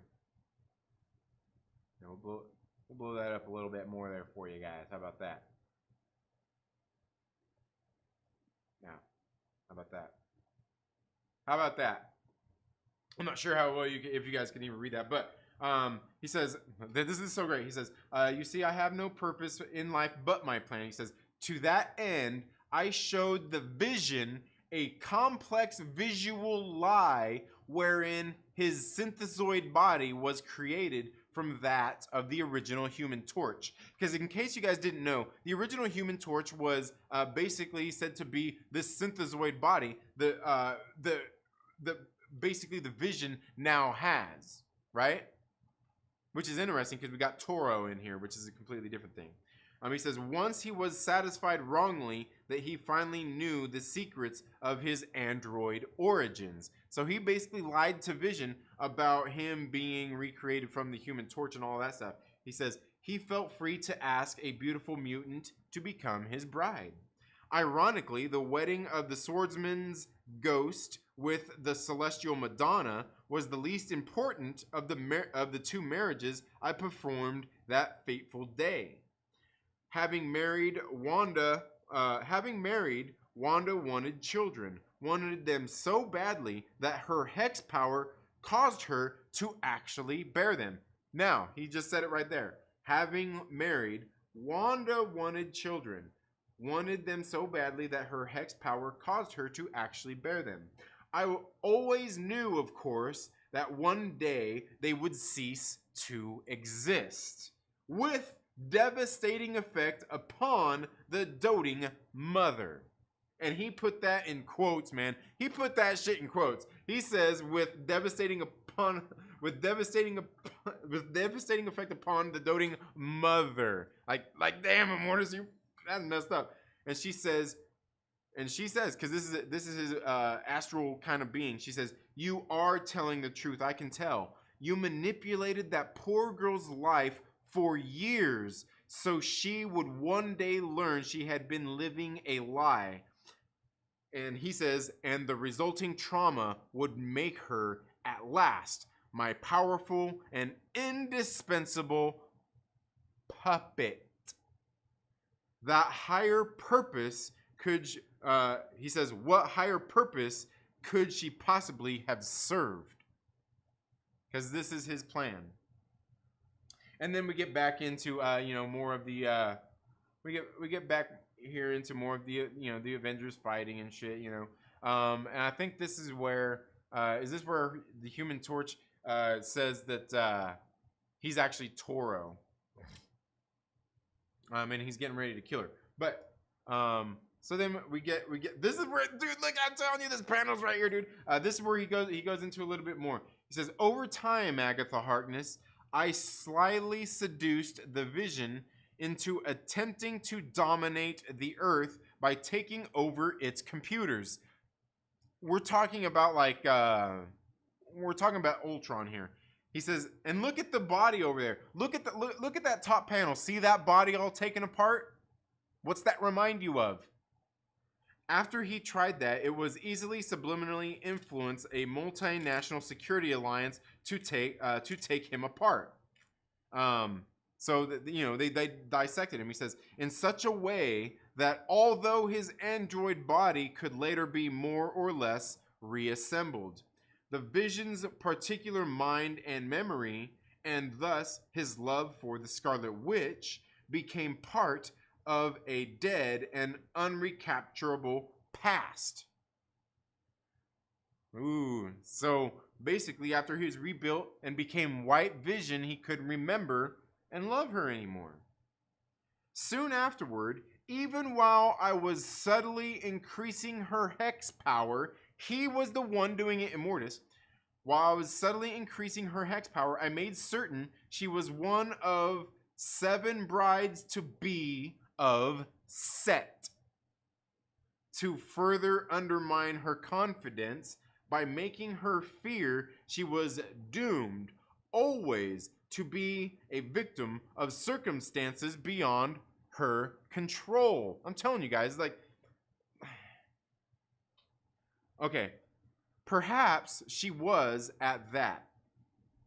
Witness her quite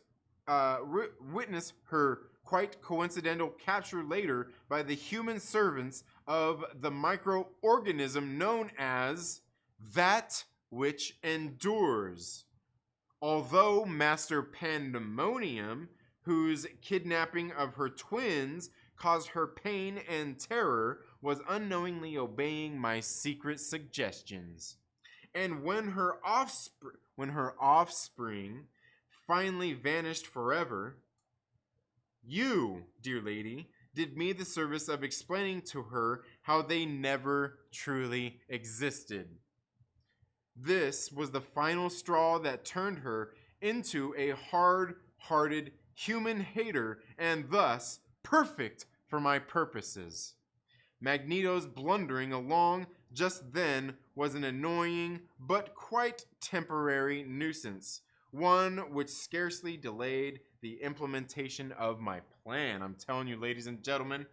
And this is when Agatha says, "And heaven help me, Immortus, while your legion of unliving vanishes back into blessed oblivion all around us, I realize at last just what that plan is." Man, I'm telling you guys, like,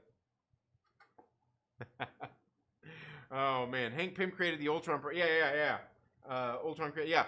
But what he's saying here is like guys, you got to go back and read some of the old shit, man. Like, some of what they're talking about is old, but what they're talking about here is not necessarily Ultron. They're talking about Vision, because basically what happened was like Vision was Vision, but Vision was created out of this supposedly out of this husk that was the Human Torch, right? And then later, like they put the essence of like Simon Williams into him, his mind, you know, and that's where he got his sentience from. But then later, the Ultron, I believe it was like the Ultron program or whatever, was uploaded into his, I could be wrong on something, I could be wrong, but I believe that's what it was the Ultron program was uploaded into Vision, and then Vision ended up trying to take over the world. And then I believe through that, he even started creating himself new bodies and all that, and that's where Ultron ultimately became himself. Something like that.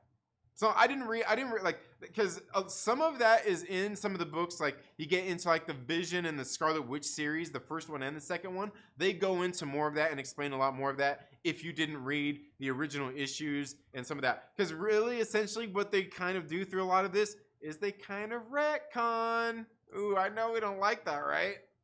We don't like it. Only members can spam the chat. Yeah, my man, Mike Porter, where you been all day? I seen my man Black Angus jump in here. Says keep flapping gums. All right. Yeah, Swordsman, ridiculous thoughts. Yeah. Now I want to. Okay. I'd seen that one. Yeah, 6,000. 6,000? Oh, 6,000 years. Yeah. It's one nice looking badge. All right. Mike Porter going, okay, we got there. What glorious purpose. Yeah. I'm rocking at the Den's Discord and just watching Trinity flapping his gums. Who needs drugs? This is trippy. That's funny. You don't need drugs. Yeah. Aaron says, I need to learn about comics. I want to write a comic book series. Yeah, you know what, guys? Actually, I've actually started. I've started a draft for a book. Reading a how-to book by Alan Moore right now. It's making me rethink the way I write. Nice. Yeah. I'm with you on that, Artist Scott. Love some Alan Moore. Yeah. Absolutely. Yeah. There are many. I have them one. Another how-to by Denny O'Neil. And your okay. All right. Your screenplay sucks. So in comics, Vision creates Ultron. No. Like Hank Pym, like I think it was like I won't confess to know a lot about it, but like Vision was created out of the Human Torch's body, right? And his essence, his synthezoid body had Simon Williams' brainwaves put into it, which those brainwaves are what gave Vision sentience. He became, and through the Vision and Scarlet Witch series, that's what a lot of it was him becoming a sentient being, thinking for himself, feeling, loving, and stuff like that. But he was also taken over by Ultron and tried to take over the world.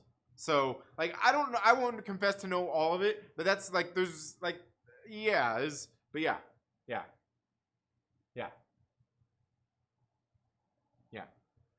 I don't think it was Vision he created. I think it was Ultron. I think it was Ultron he created, not Vision. And it might have been Vision. Like again, I don't know. I won't confess to know because I haven't read it. But it's not quite exactly how we all think, right? It's not quite exactly how we all think.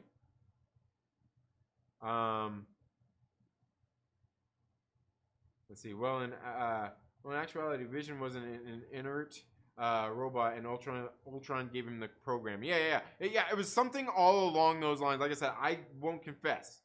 Okay, Black Angel said you're still here. All right, still here. All right. I was asleep. You caught me in between naps.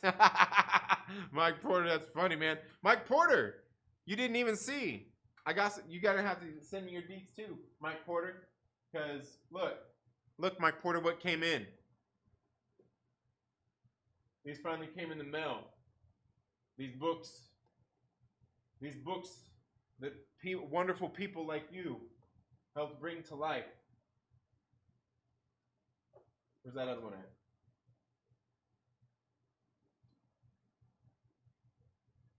What'd I do with it? I must have put it away. Yeah, these just came in. And these ones, since you guys helped back these are going to channel members, and we're definitely sending one to Aaron because it's his birthday. Comic store I've been wanting to tell. Yeah, nice. Yeah, you know what? Obi-Wan the homie. I'll tell you. Here, I'm gonna switch scenes here really quick, guys. I've got to go get some water anyway. But we're gonna continue this shit. We're gonna continue more. But I've got to go get some water really quick. But Obi-Wan the homie, I was telling him earlier. I plan on. Oh dang it! What'd I do? I was telling him earlier. I actually have.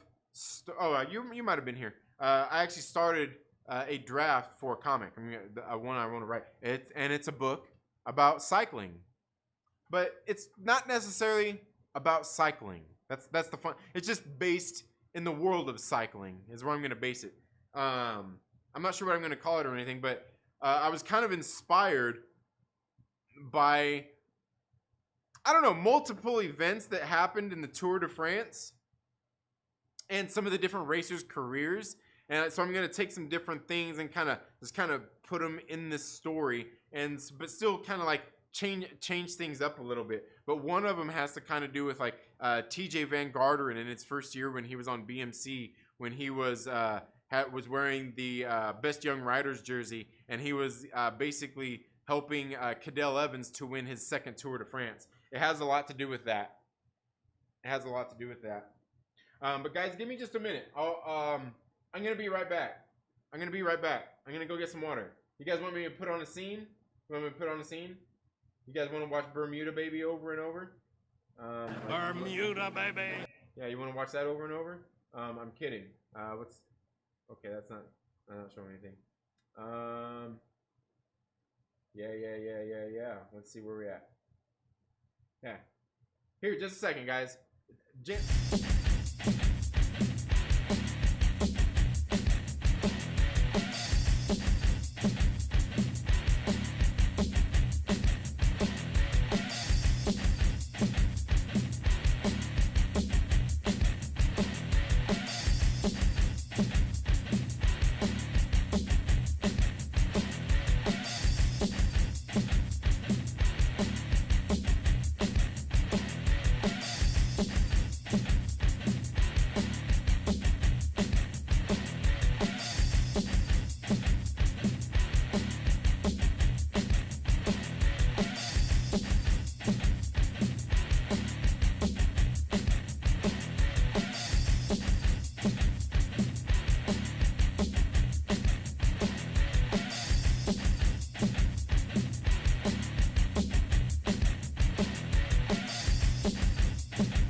There we go. Sorry about that. Sorry about that. Don't be mad using single-use water bottles. Don't cancel me. Don't cancel me.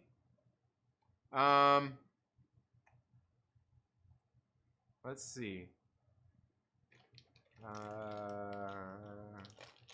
He's caught up. He's caught up. Luke Cage was a good show. You have no taste. Look, I never said Luke Cage was bad. It's just one of the better ones. Like Jessica Jones season 1 and Daredevil season 2. I think were better than Luke Cage. But for the most part, I mean, Netflix Marvel sucks ass for the most part. that's all it really has to do with anyway. Is that the next Netflix Marvel shows suck ass.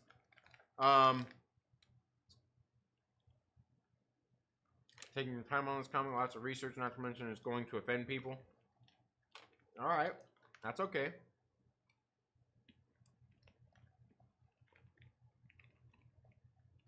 No, not a sequel to Rad.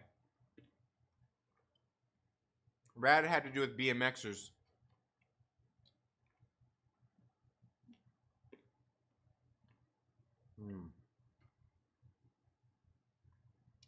Corey Wilson says, I'll be right back. All right. Sounds like the tower's popping. Yeah, I guess so, huh? Plays Star Wars Santa yelling at Adam that Christopher Lee is dead on loop. Hey, man. I've got that video somewhere. I've got that video somewhere, dude, because that shit was funny, dude. That shit was funny.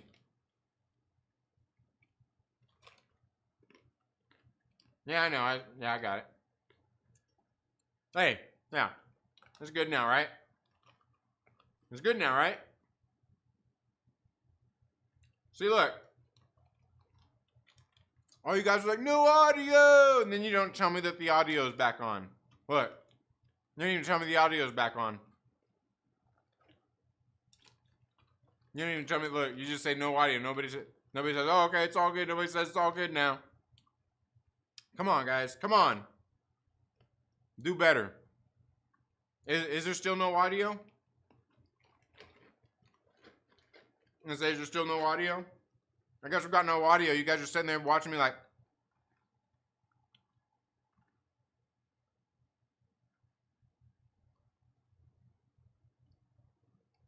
Yeah. Oh, okay. You can hear me now. Oh, now you can hear. Now your fingers can type. You can hear me. No, you're good. Oh man, you guys are cracking me up. All right. You guys want to get into some more comic books? Here. Let's get into some more comic books. Captain Picard was less bald than you. Baldness is a sign of human evolution. I'll tell you, I'm evolved, all right. All right. Man, look at this. Tell us again about the Stark Sham. Hey, we can see that Tony Stark's not doing anything here. He's not helping anything. What more do you need to know?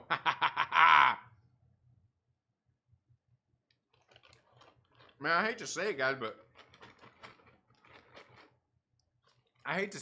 but my nuts are good. My nuts are delicious. They're the best. Men and women alike love my nuts. Some men and women even share my nuts together. Mm-hmm.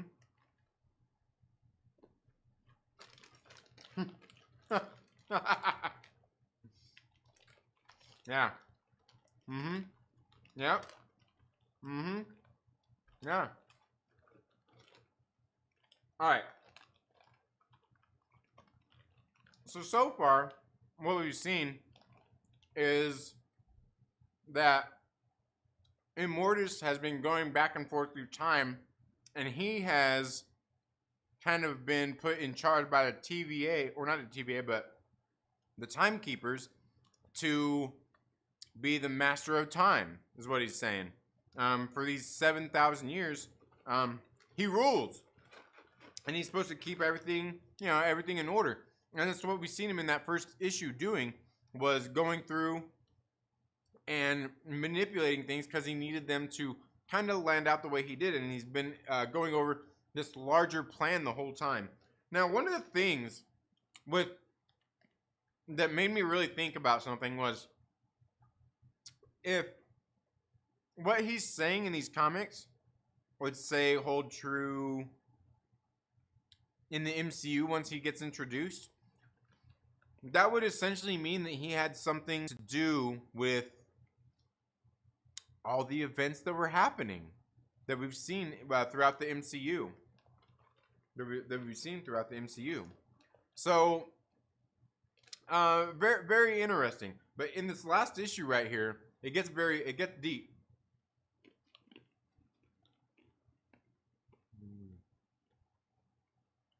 Look at these things. Look. These little. It's not going to show you? Come on. It's got these little cinnamon apple chunks. These things are the best. Oh. Chop your peanuts. Come on. Come on, focus on my nuts, man. Yeah, this stuff is the best. Cinnamon almond or cinnamon apple cherry blast. Dude, I'm telling you, it's the best. It's the best. What? See my nuts?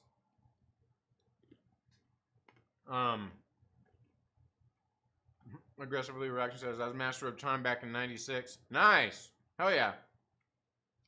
That would have been around the time that Captain Marvel was on Earth before she went off, right? Almond Joy has nuts, mountains don't. Yeah. What's the difference between a hockey player and a hippie chick? Oh, man. You're terrible, R.C. Scott. That's gross. You're like Omega and Wrecker after a mission. Oh, why? What happened? Who's Omega and Wrecker?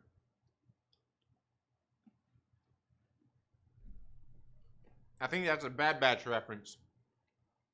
I haven't seen it. All right. So we get in here. Let's see. Where are we at?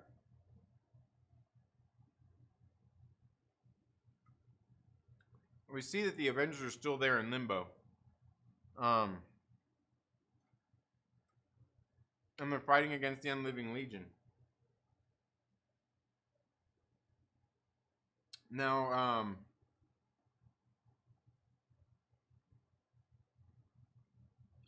this is where he actually starts talking to the Avengers because they've been attacking him the whole time. They said Immortus still has the upper hand, at least as long as he's got the Scarlet Witch in his power. Immortus says, "You fools prattle on of power. You fools prattle on of power, but you've no conception of its actual meaning." John Walker says, "And power is hiding behind some poor girl you've hypnotized, right?" And this is where Iron Man says, "I suspect what he's done is far worse than hypnosis." And Wonder Man says, "Oh, if you hurt her." And Immortus says, "Hurt her? Are you mad? Wanda Maximoff is indispensable to my role as absolute master of 7 millennia." All right. What he just said there is Wanda is indispensable. She's the Nexus being, like he just explained in the last issue. They explained that in the MCU in the WandaVision series. Her hex powers got bigger. They were increasing. Okay? Now, I'm not sure if I need to spell this out anymore, but specifically in the WandaVision series, we've seen her hex powers. We've seen she had them. They got bigger. They grew while she was there. He's in this comic book telling us that's exactly what he did. He was giving her that power. Immortus was giving in the comic book. In the comic books. It happened in the comics. Right? He was giving her that power here. So, tell me, with everything that we've seen throughout these couple issues that we've gone over here, tell me that there, like, am I crazy that there's any way that it cannot be Immortus behind what's going on, especially considering we know that Quantumania is coming up and Kang's going to be in there. Yeah, Bad Batch, yeah. Where are you getting it? This is on Marvel Unlimited. This is on Marvel Unlimited. But that's what he's saying. She is the key to his being able to rule those 7 millennia. He says, Wanda Maximoff is indispensable to my role as absolute master of 7 millennia and has been since the day she was born. Since the day she was born. There can be no harm in your knowing now. He's going on his villain monologue.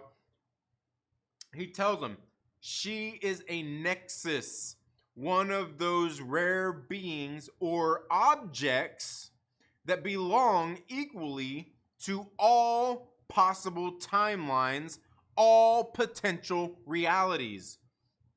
Her mutant hex power, I long ago realized, would enable me to protect and control the centuries under my dominion.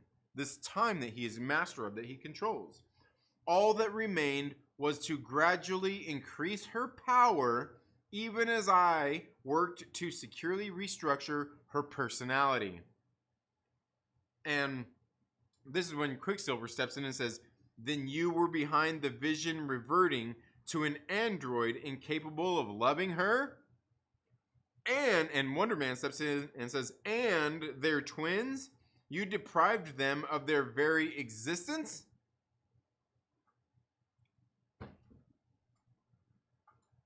No, it was Mephisto, right? It was Mephisto! It's Mephisto! It's Mephisto! Oh, man. All right. I'm sorry.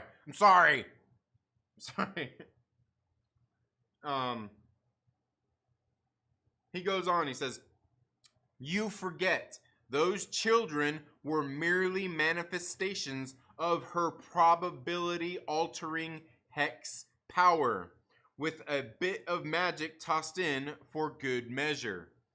You and Quicksilver should not look upon me as some cruel beast. After all, when I act through her to safeguard the coming future, the witch will be serving all the multiverse.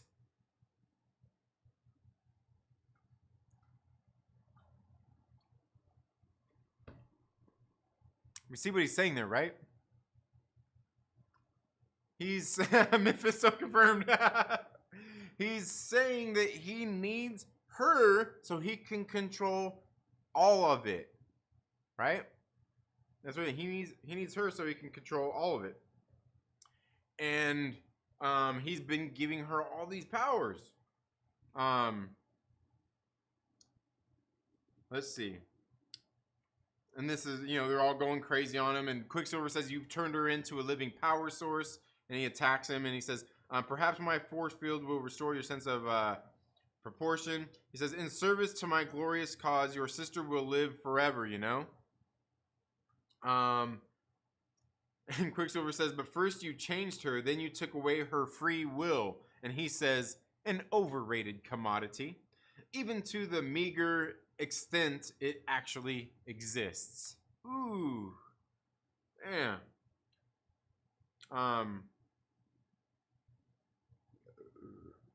And this Wonder Man says, that tears it. We've been hanging back for fear of endangering Wanda. You shouldn't have let us know how much she means to you, Whiskers. And this is when Wonder Man goes to attack. And so naturally they all go. They get the Avengers Assemble call. Sorry, I forgot to turn the page over for you guys.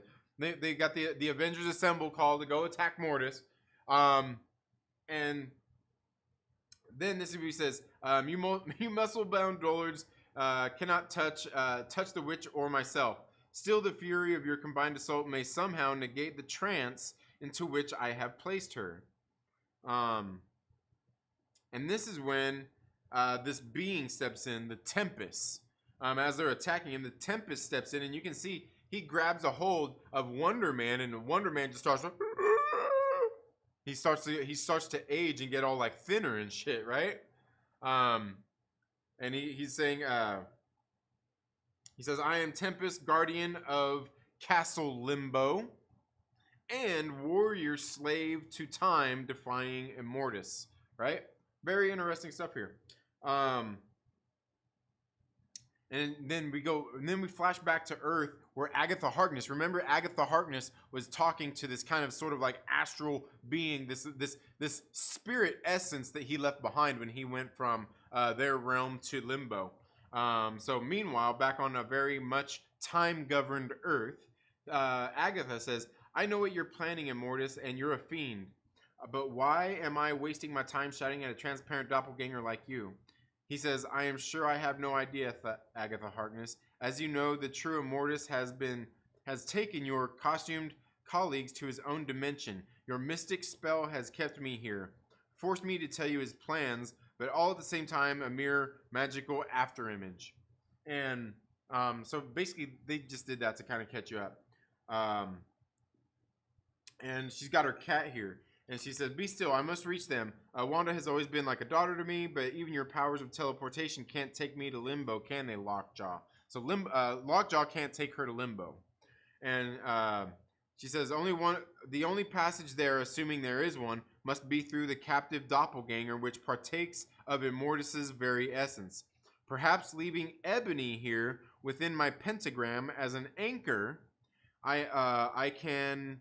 She says, yes, it must work. At least I must try. And then she goes, again, I call the triple goddess, who are the mother of Rock and Helm, my ethereal self, go roaming. And her her spirit essence basically goes into that essence that he left behind, and through him, she basically transports there to limbo. And we see that, she says her astral body has arrived there. So crazy. Her astral body arrived there, and it's this white spirit thing. Kind of like that little white spirit thing. Remember, that they put at the end of WandaVision that went down to the little house? I'm kidding. She says, but now that I'm here, unseen, unheard, how can I assist my friends against this formidable giant? And she's saying it looks like they could use some help. So where are we getting back into the thickest stuff here? I think it's in the next page. She's talking a little bit more about how her magic works here, though. If only I could project my magic in this wraith-like state, and I'm aid them against this monster. This is where Pietro comes up and he's like, Wanda, can you hear me behind that shield? He says, you have been through so much together apart and blah, blah, blah. And he can't believe that he's saying like she has any choice in going along with what's going on here. So they're still just fighting. They're fighting the Tempest. And man, where's it get back into this?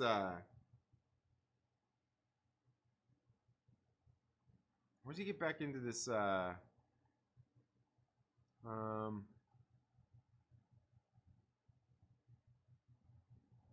thought there was something very interesting that was said here.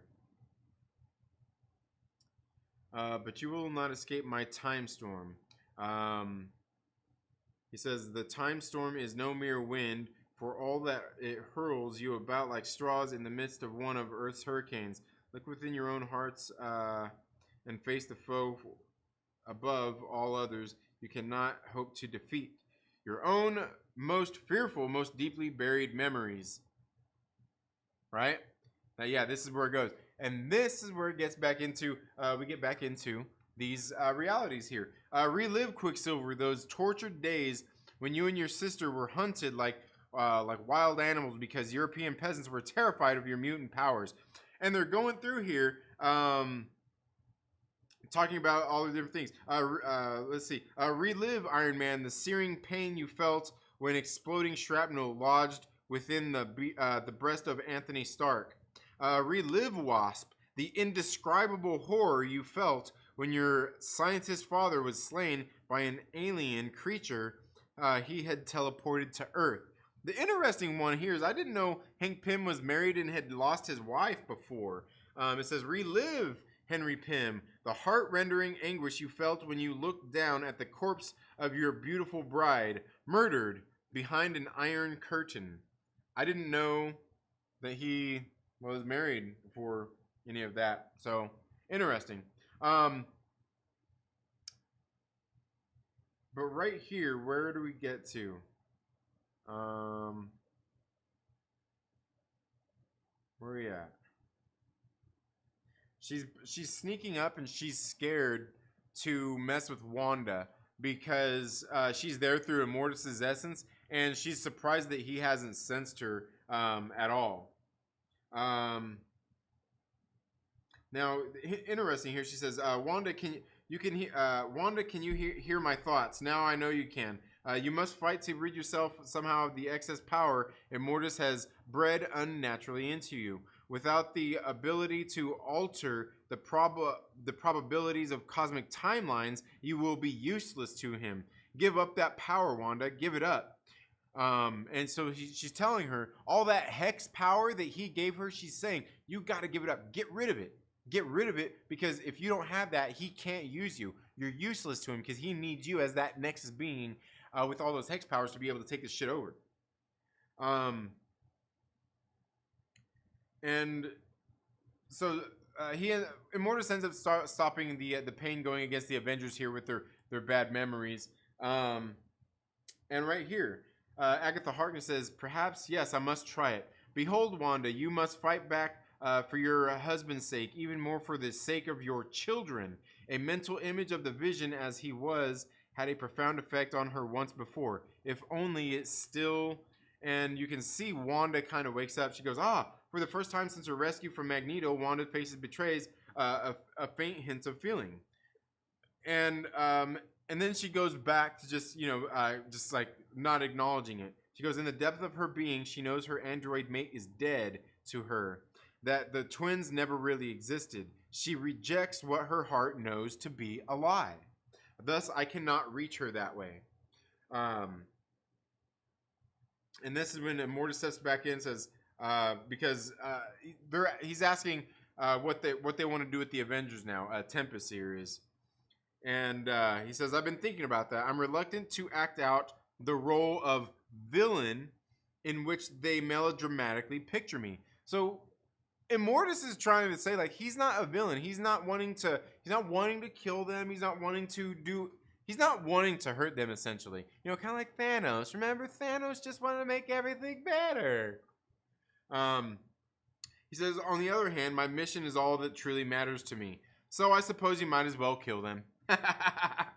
And so we got Agatha, his back says, Wanda, if you do not act once, the 7 Avengers will die. Husbands, not even children, are the only ones you love. The only reasons to break the psychic chains that hold you. There is also your brother. There is also your friends. And she's telling her to awaken.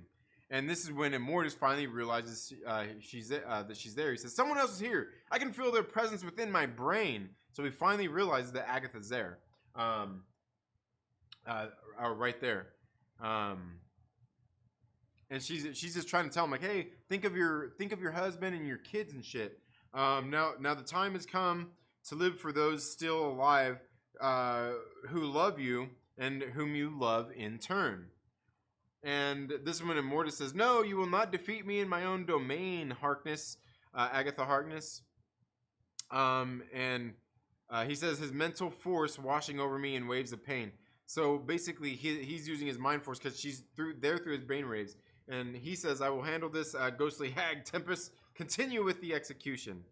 So he's kind of bombarding her astral body and tearing it apart. So she's still trying to get through to Wanda. To get her to break free. And we can see here that she actually starts to break free of everything going on there. And this is when, she kind of does, she forces all of those hex powers basically out of her. Gets all these things out of her. And it's really interesting, too, because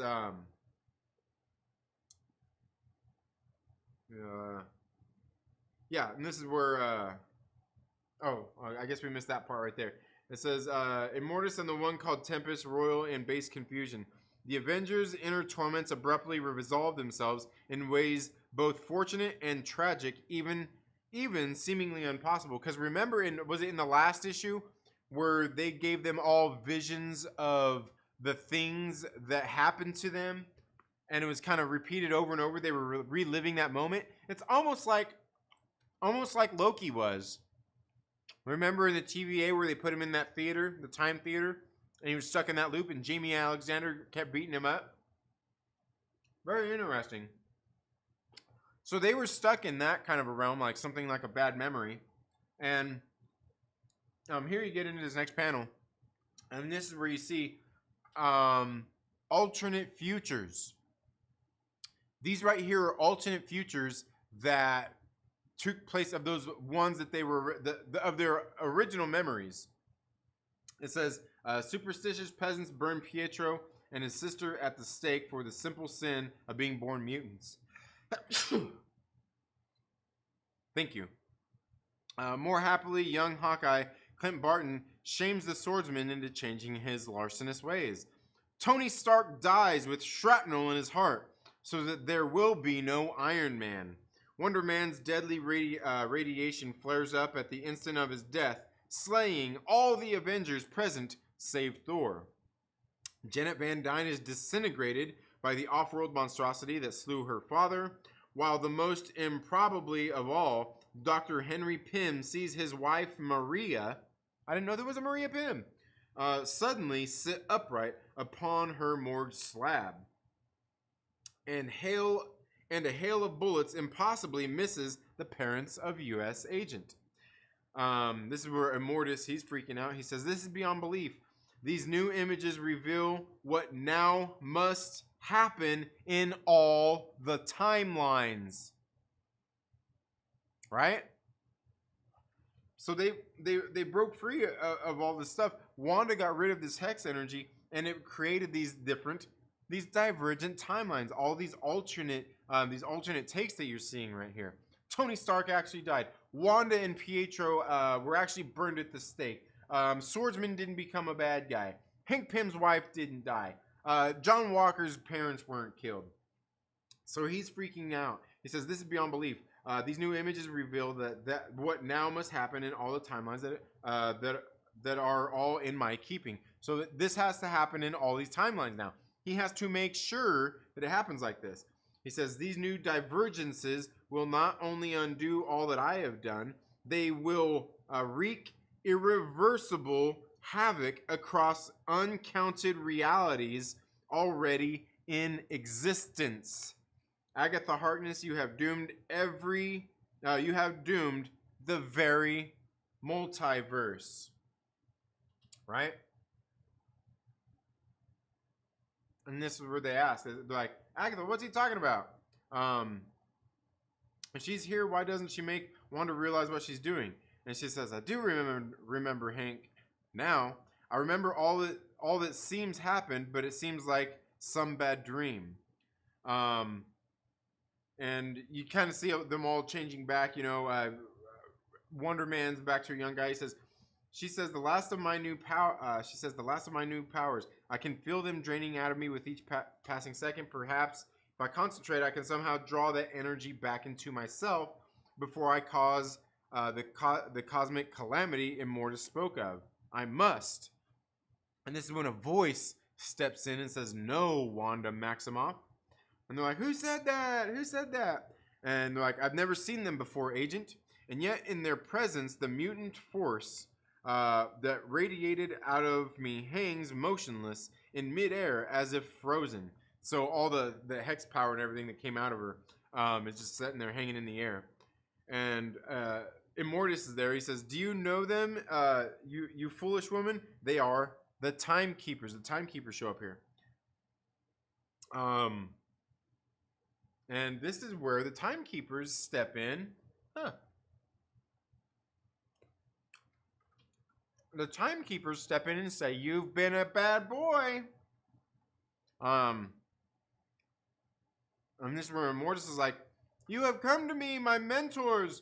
I assure you I am fully capable of performing my tasks without your intervention. Why only a few moments more and I would have... And this is where they step in and they say, Immortus, be so still. Long ago, we appointed you custodian of the segment of time between 3000 BC and 4000 AD. Your duties required little more than the eventual transmutation of a particular nexus being into a power source. You were to use that power over probabilities to safeguard key events which must occur in various timelines in order to assure a certain future in which we have a vested interest. Right? I'm telling you, it gets deep here. And they say, but even that simple assignment seems to have proven too difficult for you to fulfill. And they're saying they don't understand any of that. So I think the humans can't understand them. Or something, I don't know. And he says, and the nexus being you so-called keepers spoke of, this is where they're saying, it wasn't I, was it? Wanda's saying, so it wasn't her, the nexus being? And they said the precise one selected from several possible candidates was Immortus's choice. So basically, there was several people he could have chose from to use to kind of increase their powers to become this nexus being, to make sure all these key events happen, to rule over everything. Essentially, it was the same thing. He was kind of doing the same thing. It's funny. You got Wonder Man says, "I wish I had a choice, Wanda, about whether or not to fall in love with you." Now they do go on to say, however, Immortus could only utilize a pre-existent Nexus being, not create one. Still, when you managed to reject your augmented hex power mutant, we were forced to directly intervene. So basically, she was a Nexus being anyway, but he was just to use this pre-existing Nexus being, and he increased her power to try to increase his. And when she forced away the power and didn't want to be it, that kind of puts a fork in their plans, or a wrench in their plans. Because if that power were allowed to cause chaos among the timelines, all futures would be in jeopardy, including that in which we ourselves came into being. So basically, that hex power, her power that she was being given, being that Nexus being and everything, and all that extra hex power, it can turn into chaos and basically destroy everything, right? Kind of like what the TVA was talking about.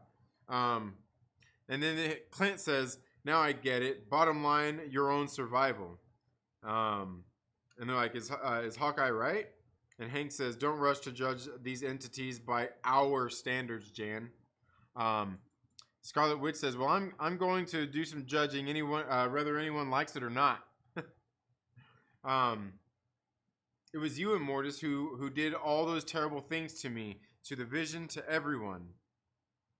And Immortus says, "It wasn't personal, woman. Nor did the Keepers ever tell me precisely what future I was ultimately protecting. I had a mission to fulfill, and that's all. And I did it as best I could." Aww. He was just trying to get his project done.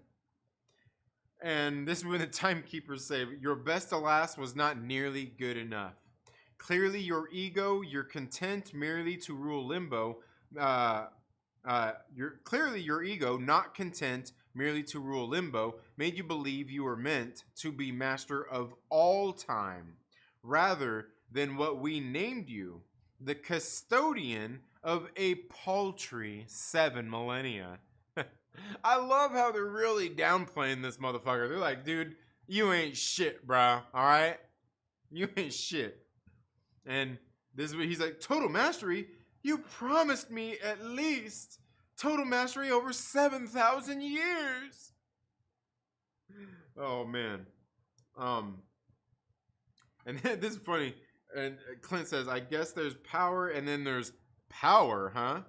And Hank says, "So this all adds up to just one more case of a subordinate exceeding his authority." Damn. Like, I need to make a meme of that. Like, we need to screen cap that shit.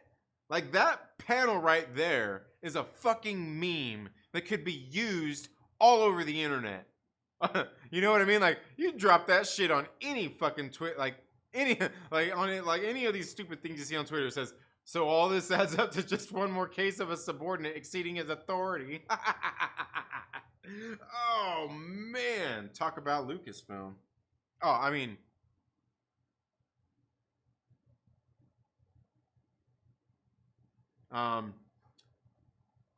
all these years we've been battling Immortus, and he's had this secret plan, and now it turns out somebody else was pulling his strings all along. This is when John Walker steps in and says, "You guys better give it up or I'm taking you in, man, to the U.S. government. I am Captain America." And this is when they say, yeah, he says, "Don't get us in over our heads," says Hawkeye. And they say, "Listen to the Archer man in black. Our actions, at least, were unselfish. What we did for the greater good of the cosmos.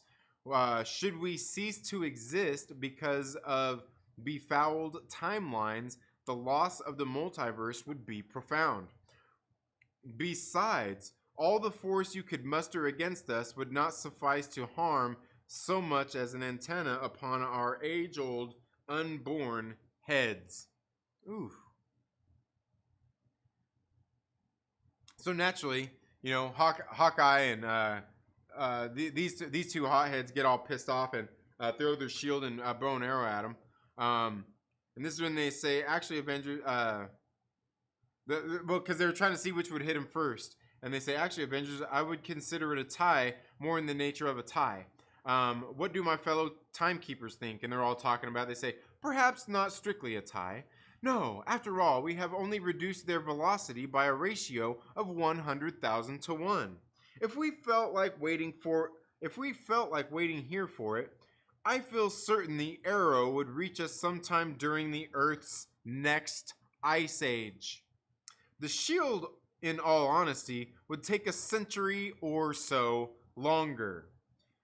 So basically, they're making fun of him. They're like, dude, like, what are you even doing? Like, don't. Like, just don't. And then right here, well, I Immortus will not stand idly by while he is robbed of the fruits of his labors. I have devoted whole lifetimes, both past and future, to overseeing my 7,000 years. Yes, that's what I said. My 7,000 years, which you now threaten to take away from me. And so basically, this is when, you know, they all pretty much just send him away. I mean, I think that's essentially all that really happens here. Moving in limbo. It's not powerful. Yeah. Essentially, that's all that really happens here is throughout the story is Immortus was just trying to take shit over, but he was behind a lot of this stuff that happened. So it's all the stuff that we've seen in the WandaVision series, all the stuff we're seeing in Loki, the Timekeepers and everything. It's the same thing. It's the same thing. I'm telling you. Read some comics. How long are we going for? I don't know. I'm getting ready to end it here in a minute. Why, you want me to go longer? Send me some money, Landon. I'll go longer.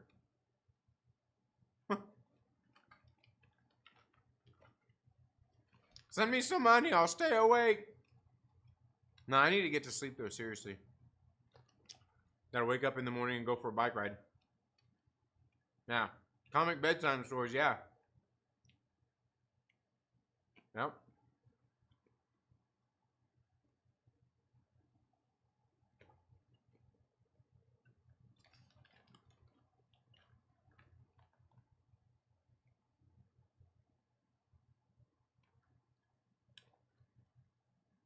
Every time a person says multiverse, someone Ripper gets angry without knowing why. Oh, that's funny, man. That's funny. I got a socket wrench that is Nexus to all times. Nice. Hell yeah. They don't have no restraints play isn't on there? Really?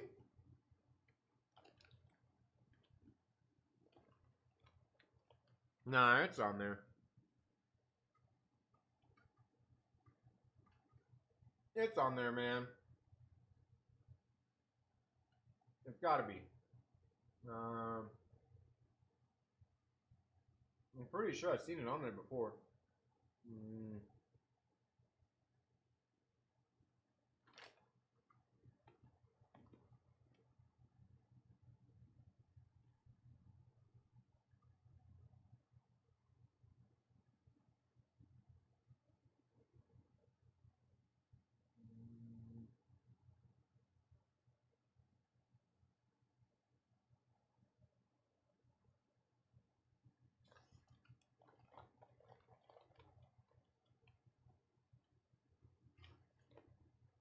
Pretty sure it is.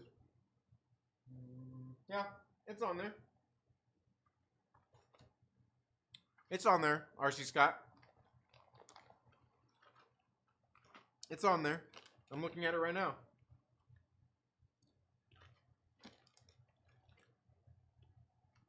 With you on the Immortus angle? Yeah.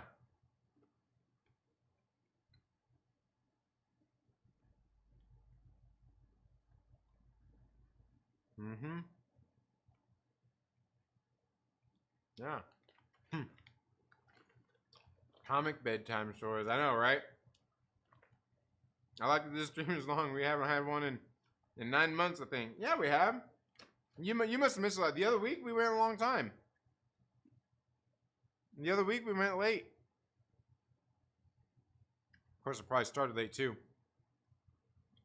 Oh, yeah. I remember, what was that, like? Was that 9 months ago? Landon, didn't I go for like 4 hours or some shit? Well, what are you talking about? Watch me be right. Damn, I better tell Sheep City. Oh, about what? What happened?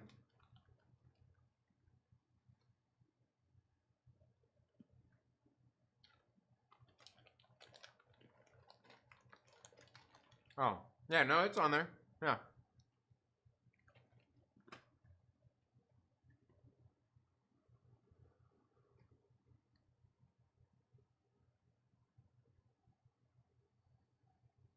Right there. Yeah. I went till almost midnight that one time. Yeah, I did. I did. Yeah, it was rough too, man. It was rough. But now I need to get sleep. I need to get sleep so I can go out on my bike ride in the morning. Go out and do some work. Yeah. Yeah. But, alright. Fellas, I'm going to go. I hope you're all having a very good day. I hope you all got some Myrtle bit. We'll, like I said, we'll do a live stream on Sunday. When we'll do this, the giveaways. The giveaways on Sunday. Oh, he's the one bitching about, oh. Yeah, it's on there. It's on there. But, alright, y'all. Well, you all have a good one. Have a great night. Have a great Thursday. We might do a members only stream or something tomorrow. Who knows? But for sure, we'll do one on Sunday morning. You all have a good day, and we'll see you later.